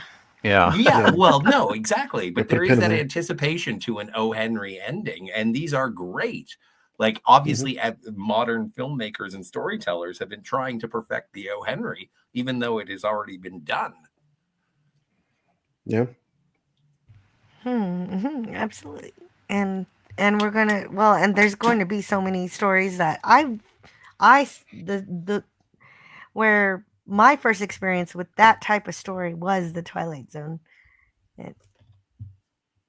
And Greek Letters Larson says, "Do you know what makes Twilight Zone really great? The fact that the reality we live in is like a twisted episode of the series, a very dark and twisted episode of the Twilight Zone. We are in the Twilight Zone." Near. Watch out for that signpost up Yeah, ahead. I'm waiting for Your that, next stop, that music. the Twilight Yeah. Zone. Exactly. I'm waiting for that music, which is why I'm curious. You think should I continue in broadcast order, or should I switch back to production? What do you You can think? do whatever you want. It's your You, channel. yeah, now. you do what you want. I mean, That's okay. I'd say I slipped the up. Twilight Zone companion helps. Yeah, just Yeah. Go companion order. okay. And that would be production. James Caserta says a collective unconscious lucid dream. Yes, sir. Yes. So it's nice to be helping you out. Thank you for helping me out, DJ. I'm glad you're here. And Edwin was well known. This is a great episode. He was the March Death is Hare, played wasn't he? by Murray Hamilton. The March Hare? Yeah, from I Alice in don't- Wonderland. Oh, what?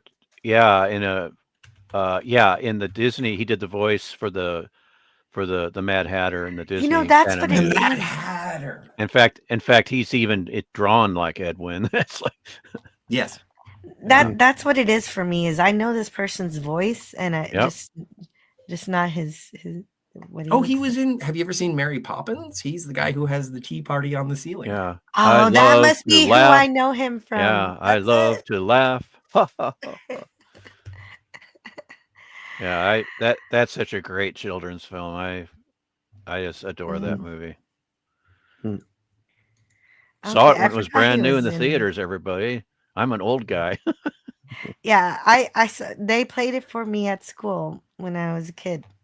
Mary Sweet. Poppins. Sweet. I remember seeing it His for the music first time class. in Wonderful World of Disney on Sunday night. Yeah. Mhm. Yeah. I get most of my old stuff from my parents. This is Yes, this me too. this lines up perfectly. Slasher Fred said many classic Disney stars had worked on the Twilight Zone, like Sebastian Cabot, who Cabot. played Bagheera in the Jungle Book. Bagheera in the Yeah. Jungle Book. Yeah. Mm. Yeah, he's in a nice place to visit, and he plays well, you'll see. Yeah. We're getting there. We're getting there. Okay. Because Baloo just calls him old Baggy, so I always Bagheera. Who calls him Yeah, Bagheera? Bagheera. And of course, Shere Khan is voiced by George Sanders. Great voice for that tiger. Mhm. Mhm. Yeah, Yes. Greek Letters says this episode is much like Meet Joe Black back in the 60s. Yeah. I actually just Yeah. revisited Meet Joe Black, and I found myself adoring it. Maybe I'm getting softer with my age. I haven't seen that Oh. one in forever. Yeah, but it's I enjoy it. Yeah, that's correct. J.D. Lewis says Mr. Death will return in season 3, played by Robert Redford, in the episode Nothing in the Dark. Oh, I'm looking forward to that. Yeah, it's Oh, One that's of his great. first. yeah, I it's one of my favorites of the later Okay. episodes. So we're gonna get multiple instances of death. Once we collected all our deaths, we're gonna pick our favorite death. Oh, okay. No. Oh boy, yeah. Classic episode Walking Distance can be seen as sort of a inspiration to Back to the Future. Yeah, Yeah. that's probably my favorite episode of the first season. If I were to I thought pick that was just one. Rod Serling's favorite episode, if I'm not mistaken. Huh. It's one- Really? Because it's Wow. it was so connected to his life. Because I think that's what was Yeah. it was, sort of but then influential for everything. Yeah, but then in the 70s, he got so critical of it. And I'm like, Yeah. it's a fantasy, Rod. The director shows us a mirror, and it shows Gidge Young walking away in the mirror reflection. That's good enough for me. He goes to the past. That's good enough for me. Yeah. Yeah. He just, But that's it's the fact that it's like, well, wait a minute, how does he get to the past? And it's like, it's a fantasy. It's okay, Rod. It doesn't have to be grounded all the time. It's like, Yeah, he But just that's walk also into the past. That's fine. that's something that I sort of grant the creators. Like, and I know that this has caused much consternation. Is that if George Lucas wants to change Star Wars, it's his. Fine. And that's when, you get like 20 years out from these episodes of The Twilight Zone, and Rod Serling is like, you know what? Not my best. And it's like, well, if you feel critical about it, I love it. But if you don't like it, I'll take that into consideration. But I'm not necessarily going to abandon my love. I do get your criticism because it is your work. But as at a certain point, you do have to kind of wonder, like, especially in the George Lucas reference, because like when he started doing the special editions, like, you know what this scene really needs? Some more rocks in front of R2D2. That's what I was missing in the 70s. It's just little things like that where I'm just like, leave it alone. I don't. Go ahead, Scotty. I want to talk no, about please, the after Lucas you. thing. After you. Okay. With your Lucas comparison, the thing, my beef with Lucas changing Star Wars so much and eliminating the work originally done by the effects crew, like John Dykstra, and the editing done by his ex-wife, Marcia Lucas, this revisionistic kind of thing. He can do it, but leave us the original as well. Yeah. And oh gosh, I'm trying to think. Every year the Congress has a number of films put into what is that called? Oh, Library of Congress. Yeah, they do the. It's a special film board. Aesthetically important. Yes, I think they just added the Wrath of Khan to it. And they asked George Lucas for the original Star Wars, and he said it doesn't exist anymore. He refuses to give them that, and it's like, well, George Lucas, Martin Scorsese, and Steven Spielberg, they were all at the forefront of not having Citizen Kane colorized, not having films altered, and that changed a whole lot of things where movies shown on television had to have a disclaimer if it was edited. And that kind of thing. And it's like film preservation. And here George Lucas is acting exactly the opposite. It's like, okay, you can change it. Just have us have the original as well as the special editions. That's all we ask. I'm glad that I still have my despecialized versions, and I'm trying my best to preserve them. But that's Han shot first. That's right, Rob. Han shot. But the only thing is that, and this is something that just to juxtapose, and I don't want to start a whole tumult. And again, this is sort of coming back to Rod Serling. Yeah, is like when Stanley Kubrick released Eyes Wide Shut, and people said, oh, Warner Brothers, they had to change it so that there wasn't so much graphic sex and nudity and what have you. And that is, like, according to the editor who worked with Stanley Kubrick, that is not true. It's become common conversation that it was taken away and edited to make sure that it wouldn't get an NCC or an NC-17 rating. I apologize. Every 17 should start with NCC.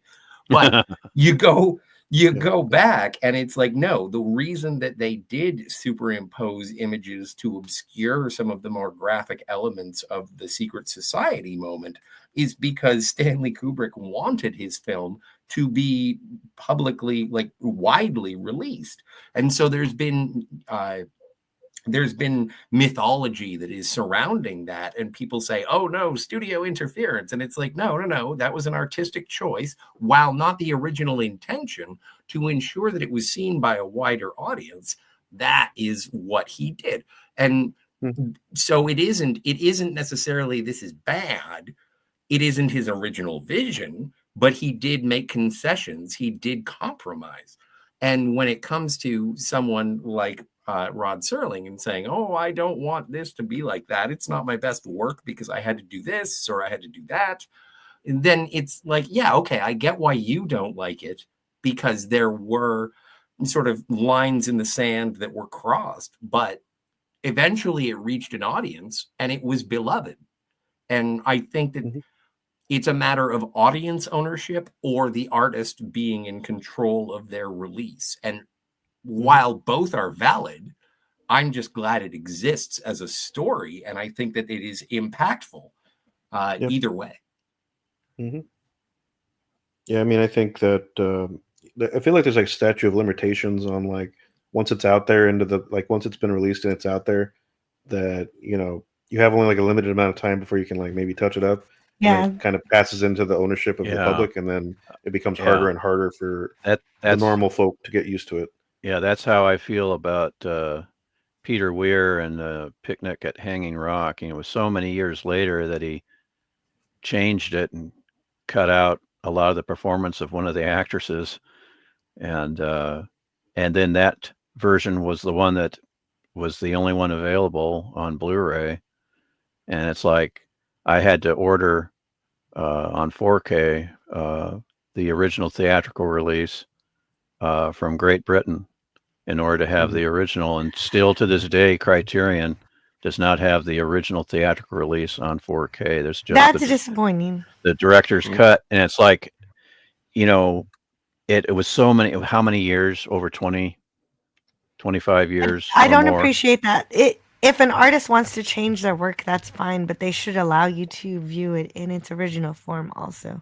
Yeah, and it's a lot of the cast felt that way. It's like, hey, it's something that was cherished by the original audience, and then future audiences after that, the 20, 25 years, 30 years. Yeah. And there's some ownership there, but yeah, change it. That's fine. Just let us have the original in high quality as well. Yeah, I mean, Steven Spielberg had that with Close Encounters, because there's a whole DVD I have where it's the theatrical cut, the special edition, and then the director's cut, and they're all three different types of movie. All three, yeah. You have, and he did the Star same Trek thing. Motion Picture. You have Blade Runner. You have all these different cuts. Yeah, he did the same thing with E.T. when he had that change, and then he had the original as well released with the changed version where all the guns were taken out or something like that. Yeah, they swapped the guns with walkie-talkies. Yeah. Walkie-talkies, was it really with walkie-talkies? Because I saw it in South Park, and I was like, wait, that just seems so goofy. But it's true. But at least when it was first released that way, I think that is totally eliminated now, right? The walkie-talkies, everything is back to the way it was. But he's rescinded it. He said that was a change that he shouldn't have made. But I think that was also it was re-released around the same time as the special editions or the prequels, and when they did re-release it for its anniversary, he did that. He digitally altered it, and then after the fact he returned it. I do have the Blu-ray, even though E.T. is one of those few movies that makes me cry every fucking time. And don't cry, Scotty. It does. It offers both. It's like if you want the re-release edition with the editorial changes, or if you want the original, and I always go with the original. Yeah. But it is something, and I agree with you, Stone Racket. It's just give us the original and let us choose for ourselves. And I'm glad that I do have that. It's not the best transfer. It's not, it's not. I think it's not anamorphic widescreen. I forget the home video release, but I have where the original theatrical cut is on the DVD box set, and I have to switch it over to my Xbox 360 so I can zoom in, so it's not just a small box in the middle of the television, but it works out so well. Yeah, I think just to be able to see that. I think like with Close Encounters, which is on 4K and it has all three versions. Hopefully. E.T. is the same way. I haven't looked into that. Yeah, hopefully it is. I wanted to say hello to Matt G, who says to check out my channel memberships, and also more important. Oh, I'm sorry. Yeah, he gave us some flapjacks. Matt G. Oh, he gave us flap. Of course he did. That is more important than my membership is. No, it's equally important. Oh, it's equally important. It's right beside one another. Yes, and hello, and thank you so much for your generous $5 super chat. RVM371 who says, "Hi, Jill. Just peeking in between appointments. Coffee is life. There I you go. have had the flu for the past week and a half, and today's the first day that I feel like I want some coffee. I haven't gotten it yet, but I think I'll have some after the show. You make it sound so good." But Thank you, Ravoom. please have more green tea than coffee in your recovery. See? Yes, I know. I I like your should coffee. have. I hope you enjoy. I'm done with tea. I had enough tea. I Oh, need okay, I gotcha. No problem. You should have a tea Mhm. party. Throw it all in the harbor. Yeah. Oh, No, but I'm she not doesn't live in that bad Boston. at it. Well, we can all go to Right. Boston and then reenact it and then get arrested. No. Oh, wasn't it just the anniversary of that? When was that? I'm not sure. I'm No, Canadian. 17. I'm American. Jill- I don't know. I'm ashamed. I don't know the actual anniversary date. For Tell me shame, the I don't know. capital of the Yukon. So Jill, thank December you so much. 16th. December 16th. I'm a little late. December 16th. Okay, thank you. But yeah, thank you so much for letting me contribute to this conversation. I have to take my leave. But this is so rad, Philip. It's so great to talk to you about stuff that we've both seen. And Yeah. Stone Racket, it's always a pleasure. You're knowledgeable and wise. And Jill, you're fantastic, obviously. Look forward to seeing you later, Scotty. Yeah, thank you, Scotty. Man, it's gonna be rad. It's gonna be rad. Also, Can't wait till next time. Well, we're not going to do it on Christmas Eve, but we'll No. probably do it after. Yeah. And Next year. but yeah, See you next year. subscribe to Cinema Gulp, subscribe to the Phantasmagorium, subscribe to Jill and everybody. Jill, thank you. High fives and hugs. And everyone in the chat. Yes, thank you Indeed. for exploring the Twilight Zone with us. Scotty won't be here every time, but every once in a while he'll drop in and it'll be fun. It's going to be great. Mm. All right. Thank you. We'll see you, Scotty. Take care now. Bye. Bye. Oh, and speaking of Twilight Zone during Christmas, I think someone said, oh, where is it? I guess you could say he's a rocket man. No, wait, that's not the one I wanted. Where is it? I'm looking for a certain chat that I wanted to read. It was something about the Santa Claus episode. Night at the Meek with Art Carney. Yeah, I think Rob Wright was suggesting that I should do a show of that. I won't be going out of order or anything, or I'll be figuring out an order. But no, that is a good episode, though. I really love that. I first learned about that episode because Mark D with the C loves it, and he talks about it basically every year. So I don't need to highlight it, and so that'll be good. That's good. That's a great holiday episode to watch every year. I don't know why anybody wouldn't. It's really fun. And did you know? Okay, so I already read that one. And then Mr. Death is going to come back. Yes, remember that. Then we have, Slasher Fred says, if you ever watch that show called Third Rock from the Sun, they make a reference to the episode Nightmare at 20,000 feet, mostly because Richard and the big giant head are played by William Shatner and John Lithgow. And yes, that's right. And from the movie. from the Twilight Zone episode. And so yeah. No, I really like The Rock from the Sun. I watched that when I was a kid. That was one of my childhood episodes. I'm about the age of Joseph Gordon-Levitt, I think. And so that's a fun subscribe to alien episode. It's Courtney's Fellowship of Oddballs. Interesting. Yeah. Oh yeah, Courtney is amazing. I wish she were here. Oh, dang it, I missed. Yeah, Courtney's awesome. And dang it, I lost my star. I just had it. Uh-oh. Since Scotty left. Oh. It's subscribe to his Twitter, even though I know it's X now, but it still works. at Scotty R37. It's a lot of fun. A lot of funny things he posts. Yeah, I still call it Twitter. I still call it Twitter too. I don't know anybody who calls it X. And I don't know, like maybe Twix. I like Twix. Twix is for kids. Oh, wait a minute. No, Tricks. Yeah. Yeah, I know. He was Oh, also and in Babes in Toyland. Oh, okay. yeah, He's I talking didn't about remember Ed that. Wynn, right? Yes, that's right. Yeah, Edwin. that's Oh, true. and there it is. There's the Meek one.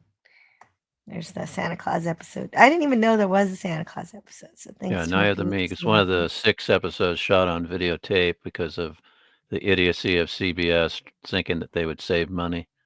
So they would shoot on video. It's like, that beautiful 35 black and white film, 35 millimeter. It's just wish that didn't happen. Mm-hmm. Oh, James Caserta says, "Can you do Babylon 5 next?" I don't know. I'll think about it. I'm not sure what I'll be doing after this because I like to do something. I mean, it's gonna be a while. Yeah, it will be a while. I'm not sure what I'm doing next. Well, I don't like the fact that your Twilight Zone streams are going to be interrupted by For All Mankind season 5 or whatever it is. Yes. No. Yes. You should check it out. It's a great show. No, I don't want any revisionistic stuff where the Ruskies beat us to the moon. That's but it makes us better. It makes us better. That's an affront to my my Americanness. I mean, I'm as pro-America as they come, but for me, watching the show, I got the impression that the reason we weren't able to reach the heights that we were was because we had no competition. And I feel like if we would have had that competition, there would have been that impetus to keep us going. Whereas right now, we're just trying to go back to the moon after we've been gone from it for like over 50 years, and that to me is more troubling and just like annoying than anything else. Yeah, Phil, because we're basically as far as For All Mankind goes, we're still in the 60s as far as the space. Yeah, it's basically you got Nixon and administration and pursuing the Vietnam War, and that completely derailed the Apollo program. And so we can thank those war hawks in the administration and the military industrial complex for prolonging the Vietnam Nixon, War. He only lasts one term in that alternate timeline. So I mean, it's not revisionist history so far as it is, an examination of a possibility that could have happened, and it actually goes to show. I mean, we had Robert Meyer Burnett on, to discuss kind of our predictions for later, and he was even agreeing that the show is a great example of how capitalism and individualism and all these things like breed innovation, and I think that that's one of the big strengths of the show. It's alternate history. Yeah, but I'm old school. That's okay. I grew up, with the space program, and I just I'm really hypersensitive to revisionistic stuff, and then also I hear that the show goes super wokey woke in the 4th season on. So no, it doesn't. It doesn't actually really go very woke at all. No. Wrath of Khan was added yesterday to the to the film registry. National Film Registry. Yeah, it came to me. National Film Archive. Yep. Registry. Mm-hmm. Archive registry. Yeah. Yeah, that's good news. That's fantastic. Yeah, that's news. interesting. Fantastic That's not only a good Star Trek film, it's just a darn good film. Yes, and that's and that's why it's in the registry. Yes. You got it. And that's why Star Trek 5 will never be there. No. I'm sorry. Well, I mean, I'm always partial to that film being just like a comedy film, not so much like anything else. But, I like Jill's theory that it's all a dream. Yeah. Well, not all of it. Just whenever they're not in Yosemite. Right. You got it. Yosemite. Yeah, Yosemite is the framing device, and there you go. I mean, I've always been a fan of the motion picture. I know a lot of people don't like it, but I feel I like that love the one's kind of motion a. picture. It feels like a Star Trek film rather than like just like another action film. And I feel like a lot of Star Right. Trek today just tries to remake the Wrath of Khan. And that's what I don't like. But Yeah, you do have a point. It is its own thing in a way. Even though I kind of think of 2001. When we yeah, get to V'ger, but I to tell you the truth, I was there opening night and I froze my ass off waiting in not line bad. Yeah, to get into the River Hills Theater in Des Moines, Iowa, and I was so disappointed with it. Hmm. I just went. I waited all this time for this, but I mean, it is surprising they went the 2001 route instead of the Star Wars route. At least, but I'm glad. Yeah, you do have a point that they didn't go with the big action kind of thing. They tried to do something a little more, you know, sophisticated, and it Yeah. did feel like a Star Trek film. That's for sure. Froze your ass off. This is a family show. What? Hello, FKHC 2005. No, that's okay. I You can say froze my ASCII. hiney off. I'm sorry. I should have said hiney. Hmm. Greek Letters Larson says, I adore the motion picture. It features the most comfortable pajamas. Yeah, that was a criticism of the uniforms, was that they just look like pajamas. And Yeah. yeah, I like the later uniforms that they used, but they kept using them and they kept using them and they got more worn out. It's like they're trying to save money on those Star Trek pictures. Yeah. I mean, I know they went from that, like pajama uniform into like the Monster Maroon stuff, and I'm not that big a fan of the Monster Maroons, at least outside of the context of them, because I mean, they feel like they'd be more of a dress uniform, not like something you'd wear every day. But Yeah, I hear you there. As far as overall uniform, I really like the design that was introduced with Voyager. I really like yeah, those. okay, Um, Yeah. if Yeah, I those had to are pick one that I really liked of all the series, I think I would go with that Voyager design. had a really great opening sequence too. But yeah, since we're getting into not Yeah, Twilight yeah, Zone not stuff, Twilight. Let's get back I to think Twilight Zone. sure, no, we don't have to get back to, we can actually I think we, since we covered both of the episodes, I think we can stop it here and pick it back up next year. okay. On January 7th, perhaps. Yes, January 7th. Let's see. Yes, Actually, exactly. I need to make a January note of that. 7th. Yeah, that's January 7th. Right. Tuesday, January 7th, the next Right. year. Yeah, because I won't be doing the following Tuesdays because that's the 24th. That's Christmas Eve. And then New Year's Eve New is the Year's next Eve, yeah. Tuesday. Yeah, So, we got 3 weeks. Is that? yeah, Yeah, 3 I did make a weeks. note of it. Wow. 3 weeks. Yeah. So Okay. if I stream in between now and then, that'll probably be just like for fun streams. I don't know. Isn't what I'm gonna Rod do. Sterling's birthday next week? Like literally Christmas? It's his birthday is on Christmas, just like Isaac Newton. Yes. Yeah. Yes, he is born on Christmas. Hmm. Oh, Rob Wright says the motion picture was more of a reflection of science fiction stories. It was slow paced, and that was the issue with it. And but the I think the director's edition fixes that pace. Yeah, And I prefer the director's cut. That's for sure. And we were given that choice, see, because we were able to see both versions, You unlike what we get got with it. Star Wars. I have Yeah. 3 versions of that movie on 4K. I've got the original theatrical, I've got the director's cut, and then I've got the TV cut or whatever you want to call it. Yeah, I don't have any 4K, but I need to get that.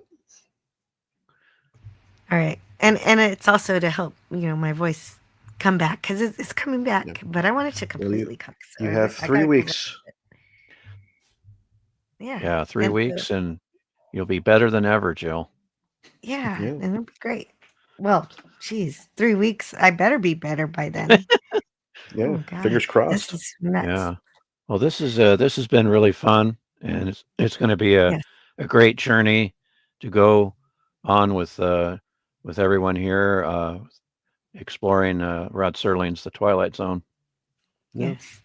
It will I have to be. keep in touch with you, Stone Racket. You seem like somebody that because I want to do in my own fictional work. I want to kind of Oh, connect right. back to my youth. So, because some of the stuff I was growing up with, my dad introduced me to, like stuff he'd grown up with in the '70s and '80s, and so a lot of that I feel like whatever vibe they had back then is kind of missing. I mean, it's not even just like the aesthetic stuff; it's just like the level of storytelling that they had back then isn't what we have today. I mean, it's not as, let's say, sophisticated, but there's something about the vibe back then that I want to capture.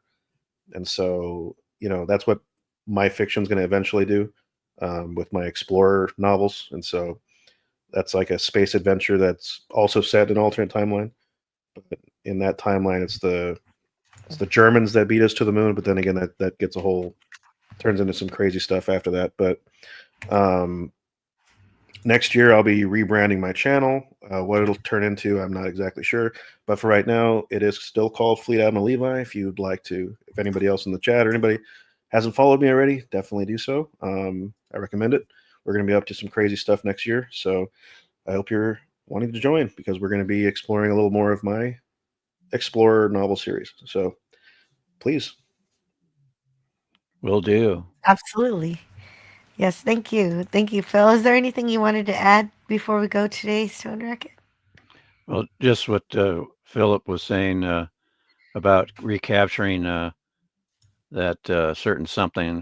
For me, it's the '60s. That was the most exciting time as far as stuff on television. And then the following decade, we had quite a interesting creative, uh, boom in the '70s. So that was Yeah, an interesting. I mean, I was going to the movies basically almost every week in the '70s and '80s, and that it makes just sense. I haven't gone. I can't remember. I can't even tell you the last movie I went to. It's just there just hasn't been that storytelling. You know, they just You haven't been drawn to the theater. yeah yeah. There's just That's they don't unfortunate. tell good stories. You know. Yeah. Yeah, I think you just have to find them, but I feel like the really, really good stuff is harder to find today, and I think Yeah. that's by True. design. So, Yeah. Unfortunately, yeah, I agree. No, James Caserta. Jill loses her voice permanently. No. it's Well, like in a that No. Twilight Zone case, episode. I'd have to close down my channel. You should really see that Christmas episode before Submitted for or your on that day. approval. Yeah, you know what? Anti-derivative chill. Maybe, Who loses maybe her I'll voice? think No, about sorry. Well, it was a it. bet. That's what No. happened in that one. What is that episode? I forget the title. Uh oh. You It's know the what I'm one with talking about. yeah. Yeah. It's the one with Jonathan Harris and in a bit part, and then I can't. Oh, I'm trying to think of the name of the. Uh, Dr. Smith. yeah, Yeah. Smith is in it. He's a supporting character, and Yeah. oh yeah, it's almost like a Hitchcock episode rather than Yeah. Twilight Zone. Yeah, But because the twist at the end is like, yeah, I mean, it's still messed up, but it's like yeah, it's perfect for the show. super messed up. But Yeah. yeah, Yeah. French Haute Tone is the kind of the bad guy in that episode. And what's interesting is that there's sequences in that episode where you only see him in profile. That's because Mm. that's because he was drunk and fell on his face, scraped it up. Yeah. It'll do that. Yeah. Rob Wright says, great stream, fun for my day off. Thank you, Jill. And Low Spec says, nah, text to speech with original Star Trek computer voice. There you Majel go. Barrett. Yeah. I like Barbara Babcock's Beta 5 computer voice a little more, but I know Oh, that's the, sacrilege. I know. I'm sorry. are I you talking apologize. about that the computer voice in that In episode Assignment Earth. in yeah, Yeah. that I episode that don't was have supposed time to for be Beta 5 snobbery. Override. Yeah. Of course, that episode has a Jill, cat in Jill it, can so Yeah. Jill can There only you beep yes or no. no, I don't Yeah. want That's no, great. never. I don't want that to happen to Jill. Me neither, but it's funny. Jill will regain her voice. Yeah. See, you won't be able to. You don't need to end your channel. You just need to do the bleep once for yes and twice for no. A And you're record good. tape show, although never generally revealed. Oh, baby. Cat. There's the cat. Just for Stone Racket. And so we'll see you guys next time. And I might see you a few more times before the year's over, but it'll just be for fun, or we might do some kind of movie on Friday. I don't know. And we'll see what's going. And Saturday's a shore leave, so my voice needs to be better before Friday. Yeah. Well, this will probably be the last time I see you before the new year, but I hope you both have a great holiday, and I hope that the new year brings you many wonderful things. Stay away from the Delta waves. Yeah, right back at you, Philip. I hope 2025 brings us a whole lot of good stuff. Yeah. And Yes. less of the upside down clown world, Twilight Zone kind of creepiness. Yep, you're right. Mm-hmm. Yes, I think it'll be good. Fresh start. We'll see what happens. But you both have a great Christmas and a great New Year's. You too. Merry Yeah, Christmas. you too. Thank you. And Yeah. then we will Merry Christmas. regroup for Twilight Zone January 7th. Yes, January 7th. January 7th, 2025. See you then. See you guys. Okay. Take care now. Have a great Wednesday, everybody. That's not the right video. That's a blooper.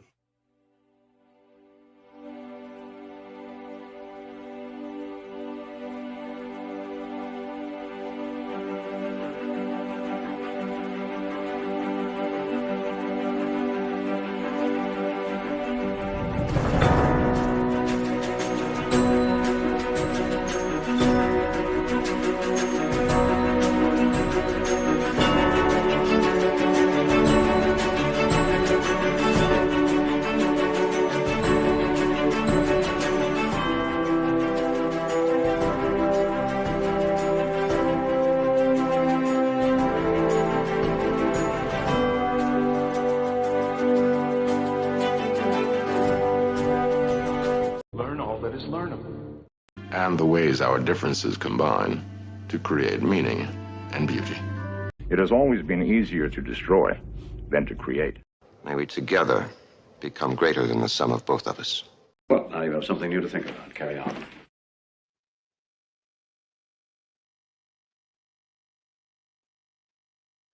We don't have to be mean, because remember, no matter where you go,